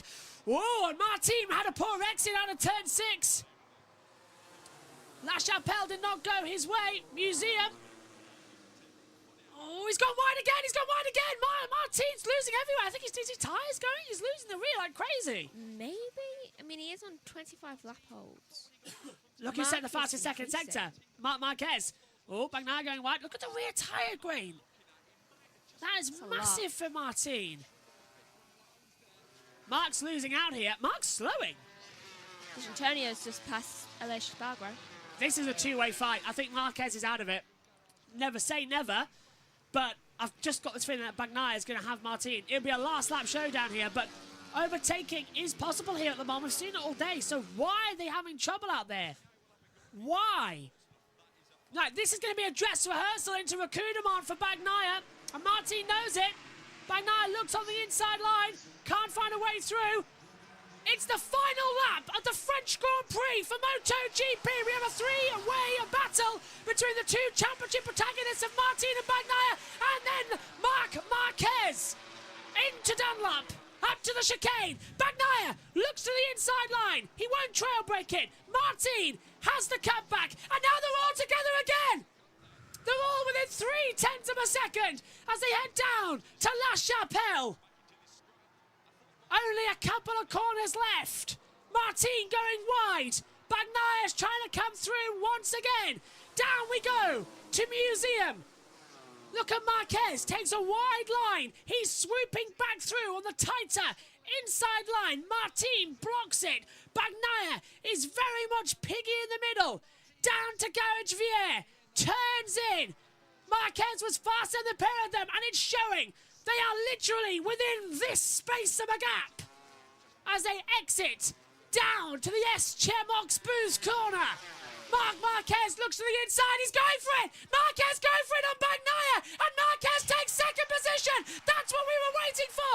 But has that second allowed Martin to take the race win? What has Marc Marquez got left? I think he's left it too late, Megan. He definitely has. It's in the final sector. Bagnaya's going to have a go here on Marc Marquez as we come in towards Rakunaman.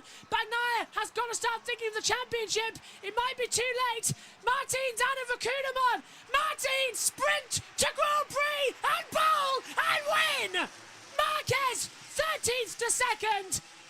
Once again, the same as race, the sprint and the feature. Bagnaya finishes third. But that is a masterclass from Jorge Martin, who wins the French Grand Prix. Marquez shows he's still got it, but left it, I think, too late. He definitely left it too late. He needed to do that 2 laps ago. The Michelin Man waves the flag here in France. And what a race win for Jorge Martin. That was spectacular. 70% chance of rain. And now it's raining. Do you see Mark there? He went, now it's raining.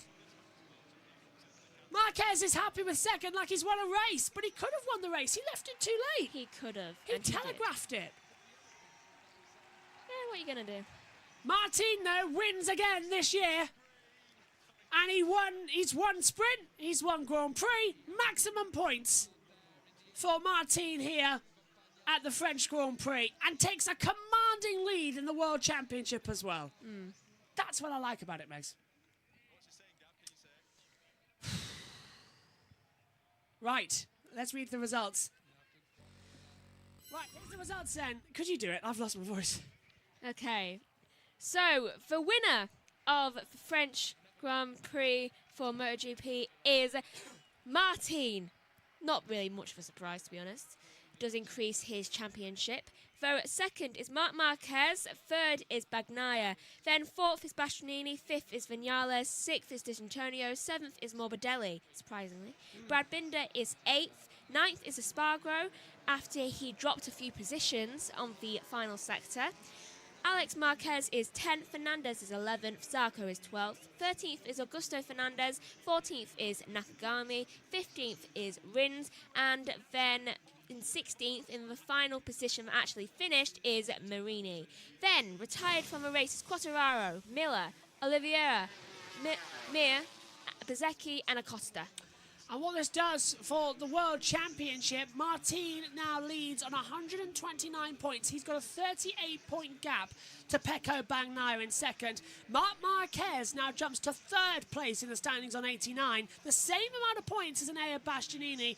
Maverick Vinales in fifth on 81 points as well. Well, Megan, I think, what a race. What was your moment from it? Probably Quartararo going down. Martin winning, though. I think that was a great final couple of laps. But Marquez could have got it. He could have done more. He was so close and yet so far. He was. Well, my thanks to Megan. My thanks to all of you watching. We'll be back with JB Motorsports 2 and Twitch for the Catalan Grand Prix in 2 weeks' time. And then we'll be back on the main JB Motorsports for the Italian Grand Prix in 3 weeks' time. So stay tuned. Thanks for your company. To everyone watching live, thank you very much. Martin does the double and wins, dominates the French Grand Prix. French Grand Prix was absolutely fantastic in terms of race quality as well.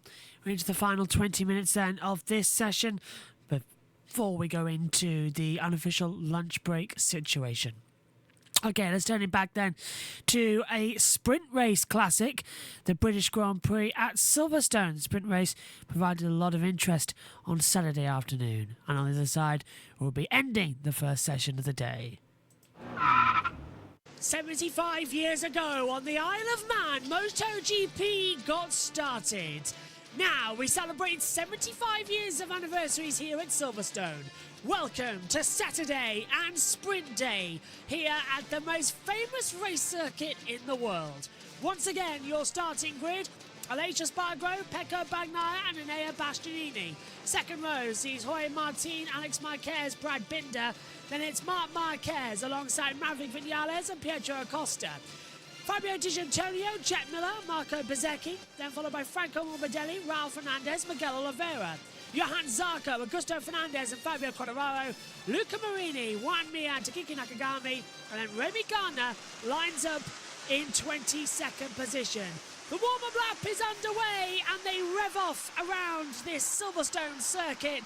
We're back on the national straight, now to the international as well. Gavin Emmett, Michael Laverty and Neil Hodgson are on the World Feed commentary. Neil Hodgson, of course, still hardly got a voice.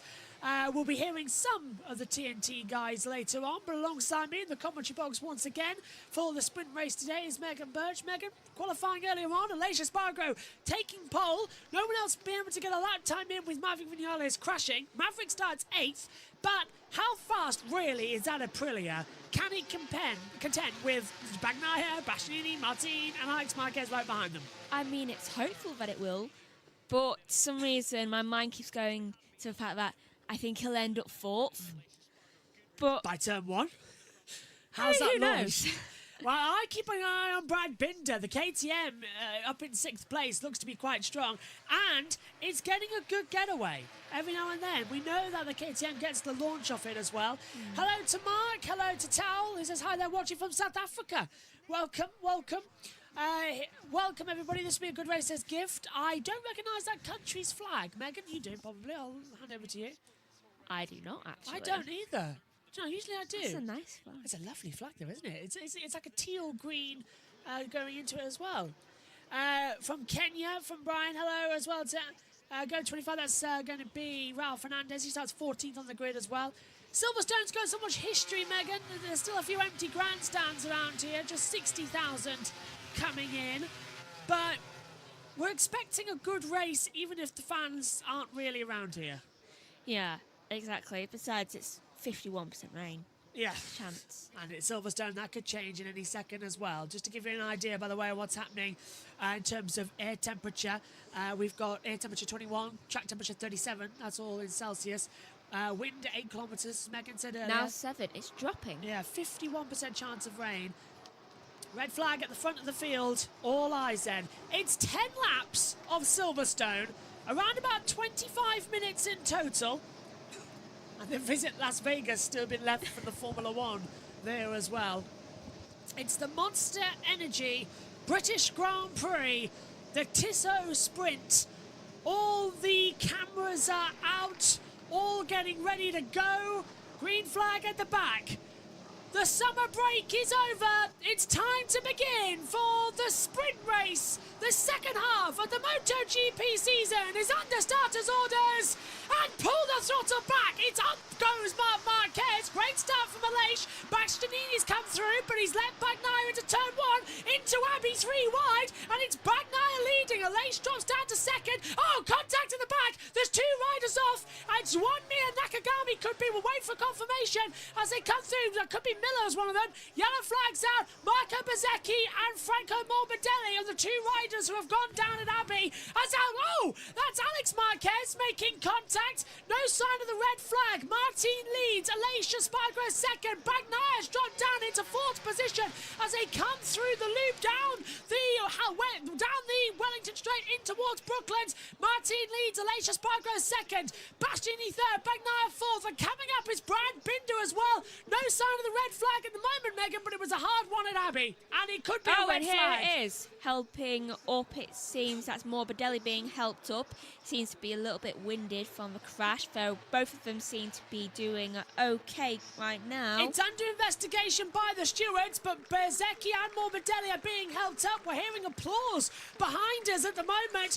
At the moment, no sign of the red flag as we come in towards Maggett and Beckett. Aleix is up into 3rd. He's past Bagnaia. I'm keeping my eyes glued on the monitor for the timing screen to see if that is going to change to red or not as we come out of Chapel and down the hanger straight for the first time. Martin leads up from 4th into 1st. Bastianini 2nd and being helped away is Franco Morbidelli. He had a horrible crash at the start of the season, you might remember, in pre-season testing, which put him out of the opening 3 Grand Prix. Let's hope he's okay. Marco Bezzecchi too being helped away. Still no sign of the red flag, but the stewards are going to be keeping it, but we're coming towards Abbey and it's a fast corner.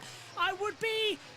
well, if it's going to be red, it'll have to be red soon because they're going to go across that line. At least 1 lap will be completed, though, with 9 to go at the Tissot Sprint. Martin leads. Bastianini, Alicia Spargo across the line. Yellow flags, but I can't see any marshals in the firing line. No, there isn't. Alex Marquez passes D'Antonio for 8th position. And I think further down the field, we saw Ralph Fernandez pass or either get passed by, well, one of the Hondas. And there goes Pietro Acosta up the inside of Brad Binder at turn 3. Oh, contact! And firing winglets out from Brad Binder. And Acosta, really, you very rarely see that. And he's retaken Mark and Paul. That was fantastic. Acosta moves up to 5th, but Mark Marquez isn't on that slide. He dives back through on the inside line down the Wellington Straight into Brooklands. Acosta keeps through, but Binder, his side pod with all the winglets attached to the bike, exploded.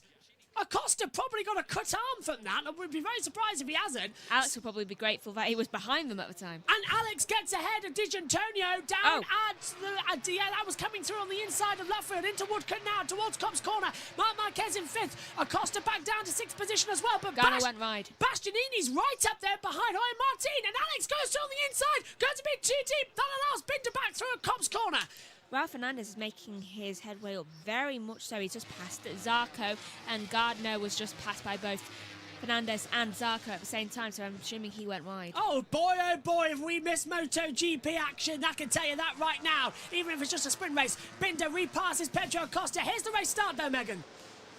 Right, so it was a brilliant start from Malaysia Spargo, though it was an even better start by Bastianini, personally, I I think. wonder who they got that from. Right, further down you see, Oh, Morbidelli was the one who crashed into Bezzecchi. And Raul was involved. Raul had to sit up. That's why he went down so much. Yeah, so Morbidelli touches Bezzecchi, and that's So why close. Raul was very close to running over Bezzecchi. Let's see from this angle if there's anything different. He went so far Well, out there's to avoid. Franco loses it under braking, touches the back of Bezzecchi, and Bezzecchi just high sides down at turn 1. And then Ralph Fernandez is literally having to go extremely wide, which put him down so many positions just so that he didn't hit Bezzecchi. Yeah, and he nearly did anyway as well. The yellow flags have been retrieved. Brilliant work from the British Marshals here as well. Gift says, I need Mark to win this. Well, he's currently in 5th position at the moment. Martin has got the fast lap of the race, a 1:58.341. No jump starts and race control, according to the official messages chart, which I've just noticed have also opened up here on our chart. That wasn't supposed to happen. Apologies if you were seeing a slightly crumpled timing screen there, because the messages automatically open when the lights went out. Someone will have to remind me of that. Here's the explosion, though. Whose fault would that be? I'd say Binder's, because he didn't give Acosta any room. Yeah, I mean, Acosta really had nowhere to go. Here it is again for another angle. Yeah, Acosta had nowhere to go. Yeah. Mark was brave. That was the onboard of Mark slipping through on the inside of the loop. He was just like, do you know what? I'm going to take the chance. Yeah. What am I going to do? Hurt my elbow again? Or shoulder? Yeah, of course, he's crashed out earlier on in the weekend, didn't he, as well? He's still keeping going and still thumbs up for Mark so far.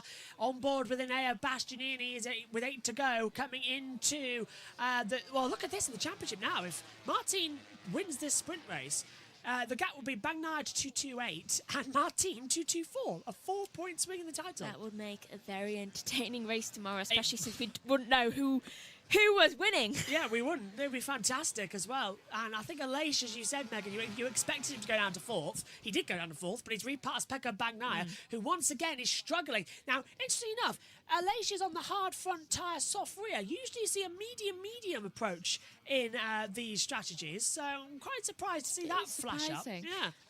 Not the only one who's taken that course of action either. It's Mark Marquez who's taken that, and also Oliveira.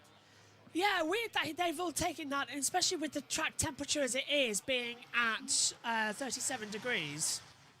Bagnaia track limits. Yeah, and so, Zarco. And Zarco, yeah. So Zarco and Bagnaia have been warned for track limits from race control. Last lap time as... and D'Antonio. Okay. And they're starting to be warned on our timing screens now with flashing up on the monitors. Speaking of, D'Antonio is just about to pass Alex Marquez. That must have been inside of the loop where we're coming through now. This ain't true. That was a reason. Yeah, I can't find further back what the move's going to be, as Digi does go ahead to 8th Bagnaia with the track limits warning. Bastianini, though, once again, is showing exactly why he is a top talent in this field. He's latched on to the back of Jorge Martin and just won't let him go throughout the entire run. He is attacking. He couldn't hold it. Oh, who didn't? He is. D'Antonio couldn't hold it. And yeah, he's attacking. He's attacking now on the inside Yeah, line, see? coming into Cobb's corner. Is Bastianini going to take the lead? Oh, just under braking. Martin keeps it through. But this is the side-by-side action you get in Silverstone. He really is, isn't he? And you're right, yeah, Digi's down to 9th. Alex Marquez has retaken 8th. I love the Dr. Dangle coming through into Maggots and then through Beckett's as well. They really are giving it hammer and toe. And look at this, because here comes Alicia Spargo and Pecco Bagnaia closing up. Morbidelli and Bezzecchi are both conscious and will go to the medical centre. That's the latest medical director info that's flashed up just in front of our monitors here in the commentary box. Acosta has track limits warning. So I'm glad they're both okay. I mean, Bezzecchi must be really shaken up. I mean, I don't know exactly what the injury was for Morbidelli, though he did seem to be like, I think limping. Yeah. Seemed to just be like really trying to catch his breath, so I'm guessing either the airbag went off and it's like really knocked him, or maybe he accidentally landed on his bike. Bagnaia's in a 1:58.260. He's got the fastest lap of the sprint so far. 20 riders left in this race. I would be very surprised if either Bezzecchi or Morbidelli were allowed to continue in tomorrow's Grand Prix, judging by that accident. So we'll keep an eye on it. And Bagnaia is going through on the inside line, trying to go. He's down! He's down! He's binned it! He has gone! Bagnaia and Davide Dardozzi. You don't need to be a sign language expert to see what swear word he just put out there when he turned his back to the camera. And Martin now leads the championship by 2 points if it stays as it is. Unbelievable. Well, Bagnaia is back. He has binned it down at the loop, and it was such a simple mistake. He just dropped the front. He wasn't... Okay, if you see here, it was literally one of the easiest corners for them to do. Slowest corner on the track, and the simplest of mistakes. Watch on board, turns in, it just goes. It's almost like the suspension fails on him. I think it might have. Must have been some issue. Don't forget, Ducati started today with 2 bikes on fire, with Bastianini's first bike engine exploding, and the same goes for Franco Morbidelli. Nakagami's dropped down to 19th place as well now. So Pecco Bagnaia is out, and just like in Germany a month ago, where Martin crashed out and the championship swung the way of Pecco Bagnaia, Bagnaia crashes out in the Tissot sprint, and the championship swings back the way of Jorge Martin. They've yet to actually do battle on track this year. They've just been capitalising on each other's failures. They've been battling other people, more like. And including an Bastianini and Alicia Spargo. We have a 3-way fight for the Tissot sprint here as we come into Vale, then Club, the last of the 18 turns at Silverstone. Across the line, we're halfway there in the sprint race, and it's a 3-way fight between Martin, Bastianini and Alicia Spargo thirds. Marc Marquez is now 2 seconds back in 4th, with Binder 5th, Acosta 6th, Alex Marquez 7th, and then in the final points paying position, it's Fabio Di Gianantonio in 8th place. Jack Miller is 9th with Vinales 10th. Oliveira's 11th. Quadraro 12th. Augusto Fernandez 13th. Ralph Fernandez back up to 14th place now. Marini ahead of Zarco, Mia, Garner, Nakagami. That's your runners. Out of the race is Pecco Bagnaia, Marco Bezzecchi and Franco Morbidelli. And as I said that, there was a move on track as well, because I think Miller got ahead of Oliveira. Yes, he did. And official information is that Alex Marquez has a track limits warning. And that means that 3 Ducatis are out now. Yes, 3 of the 8 Ducatis are out. Down to 5.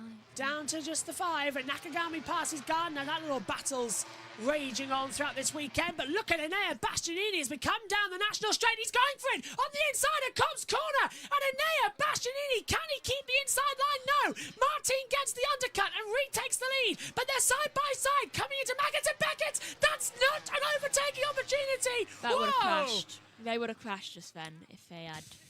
But I was seeing Barry Sheen and Kenny Roberts. That was that type of action between the two of them. Unbelievable. And Alicia Spargo is closing in now as well. Out of Chapel, down the hanger straight we go. Bastianini will have the tow. It's the same type of bike, of course. They're both on the factory 24 bike. He pulls to the inside line. Martin can't go defensive this time. And through into the lead goes Enea Bastianini. And here comes Alicia Spargo on the tail end of this little fight. Fantastic. Martin's back to the inside line. Under braking for Vale. He can't do it. Bastianini leads. Martin second and Alicia third. Oh, we've missed this. This is what it should all be about. It is what it should be about. Oh my. Bastianini's going to win a sprint race for the first time in his career. He's won 3 Grand Prix, never has managed to take a sprint. And now look, this is what Bastianini needs to do for his championship fellow, of his teammate even, of Pecco Bagnaia. If Bastianini wins, the gap in the championship will be 1 point, and it swings back to Bagnaia. 2-2-2 to Martin, 2-2-1. Oh, this race. D'Antonio has a long lap penalty, so he's going to lose that 8th place position and it'll go to Vinales. And that has to be taken down at the exit of Luffield on the outside, same part as the British Superbikes. So you'll see the green line if you're watching along with us on television pictures, just there. That's the long lap loop they have to take in this category as they again turn. It's a long lap loop around Luffield. You don't, in Formula 1, you don't see it that slow. D'Antonio has taken said long lap penalty as we come up across the national start straight once again. And in towards Copse Corner we go. And is it me or is the leash closing a little bit too quickly on Martin? It might be an option here.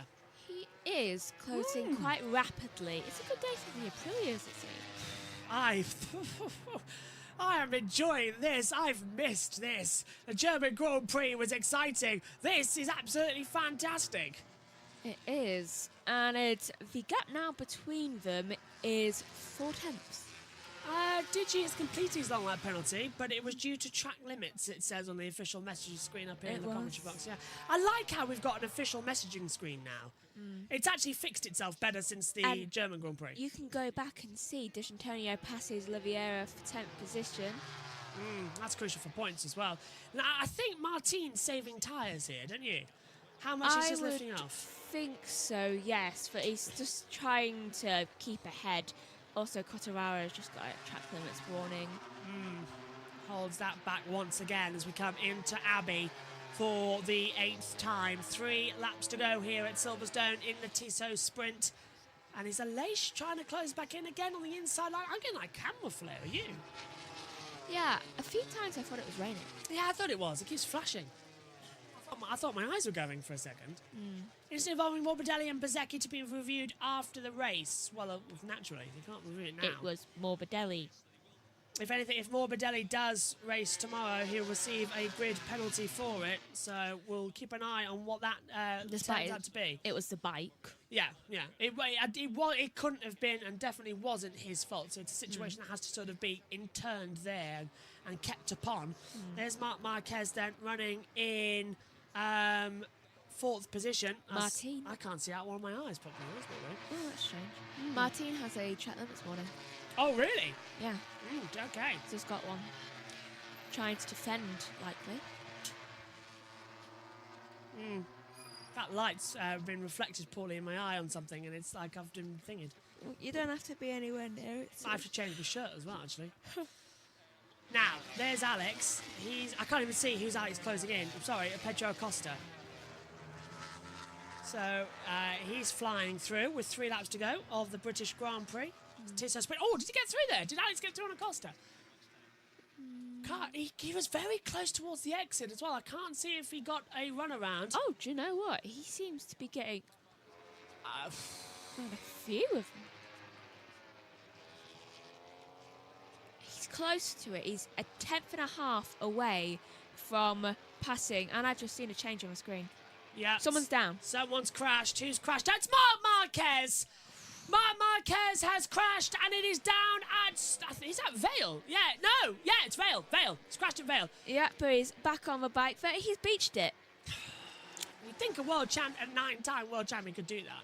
An 8-time world champion. Also, Aleix gets track limits warning. How's he done it? Turns in, and the front's going to dip. Yeah. Oh.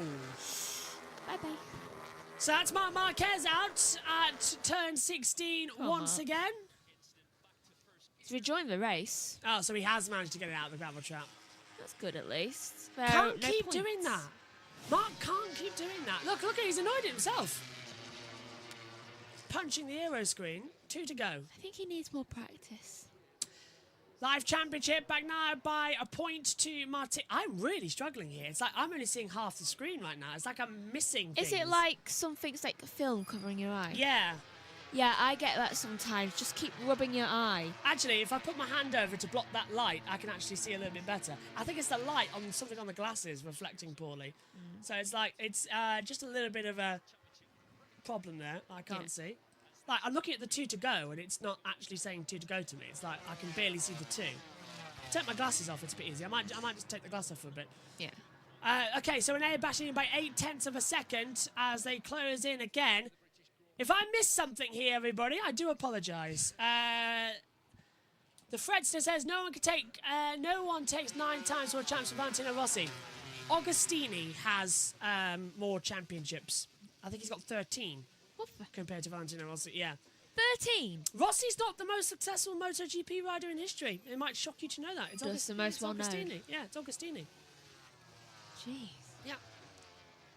15 for Agostini. Thank you. 13 Premier Class, 2 elsewhere. Did this man ever stop? He was a very, very talented rider, Agostini. Last lap then of the Tissot sprint.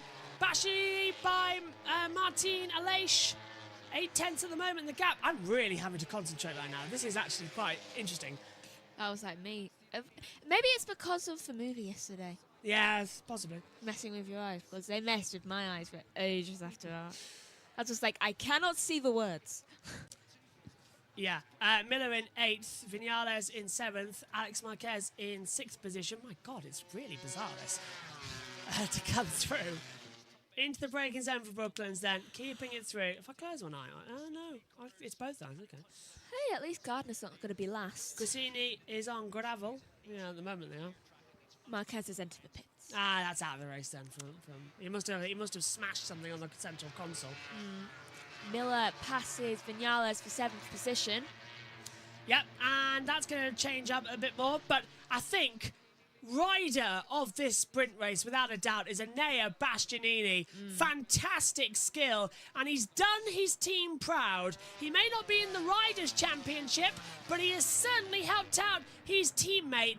With Bagnaia crashing out, the gap would have been swung the way to Martin by 4, but with Bastianini on course to take the Tissot sprint, it will be Bagnaia leading the title still, but now just to 1 point to Jorge Martin. It'll be 2-2-2 to 2-2-1, and I think a deserving sprint win. It's been fantastic, Megan. It has been. There's a bit of debris out on the track there, but it has been quite an amazing sprint.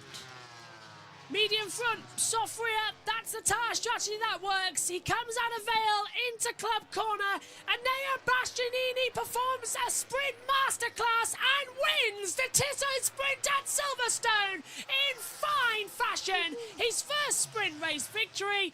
Martin is 2nd, Aleix Espargaro comes home in 3rd, Brad Binder's 4th, Pietro Acosta 5th, Alex Marquez is in 6th, 7th for Jack Miller, and 8th for Maverick Vinales, the last points. And then, if you take us to the rest. Where are we again? 9 down. Right, so 9th is D'Antonio, 10th is Oliveira, 11th is Quartararo, 12th is Raul Fernandez, 13th is Augusto Fernandez, because that's not complicated. 14th is Zarco, Marini is 15th, 16th is Mir, Nakagami is 17th, 18th is Gardner, and then out is Marquez, Bagnaia, Bezzecchi, and Morbidelli. What a sprint! Megan, your thoughts on it? I thought it was quite good and very impressive from Bastianini, and at least one member of the team won. Thoughts going into the British Grand Prix tomorrow when we do this for 20 laps, not just 10? Bastianini is going to be definitely one to look out for. What about Mark and Bagnaia? Can they come back into it? If they don't crash out first, yes. Checker flag has come out then on the morning session here, and this is the results. It is Marc Marquez fastest on a 128.855. Alex Marquez second on a 129.034. Pedro Costa third, 129.133. Marco Bezzecchi goes into fourth, 129.244. Pecco Bagnaia is in fifth, 129.378. Franco Morbidelli in sixth on a 129.454. Iagora is 7th, 129.636. Wan Min 8th on a 129.730. Brad Binder 9th, 129.732. Fabio Quartararo rounds out your top 10, 129.818. Jack Miller is 11th, 129.830. Johan Zarco in 12th, 129.882. Luca Marini 13th, 129.884. Ralph Fernandez in 14th, 130.013.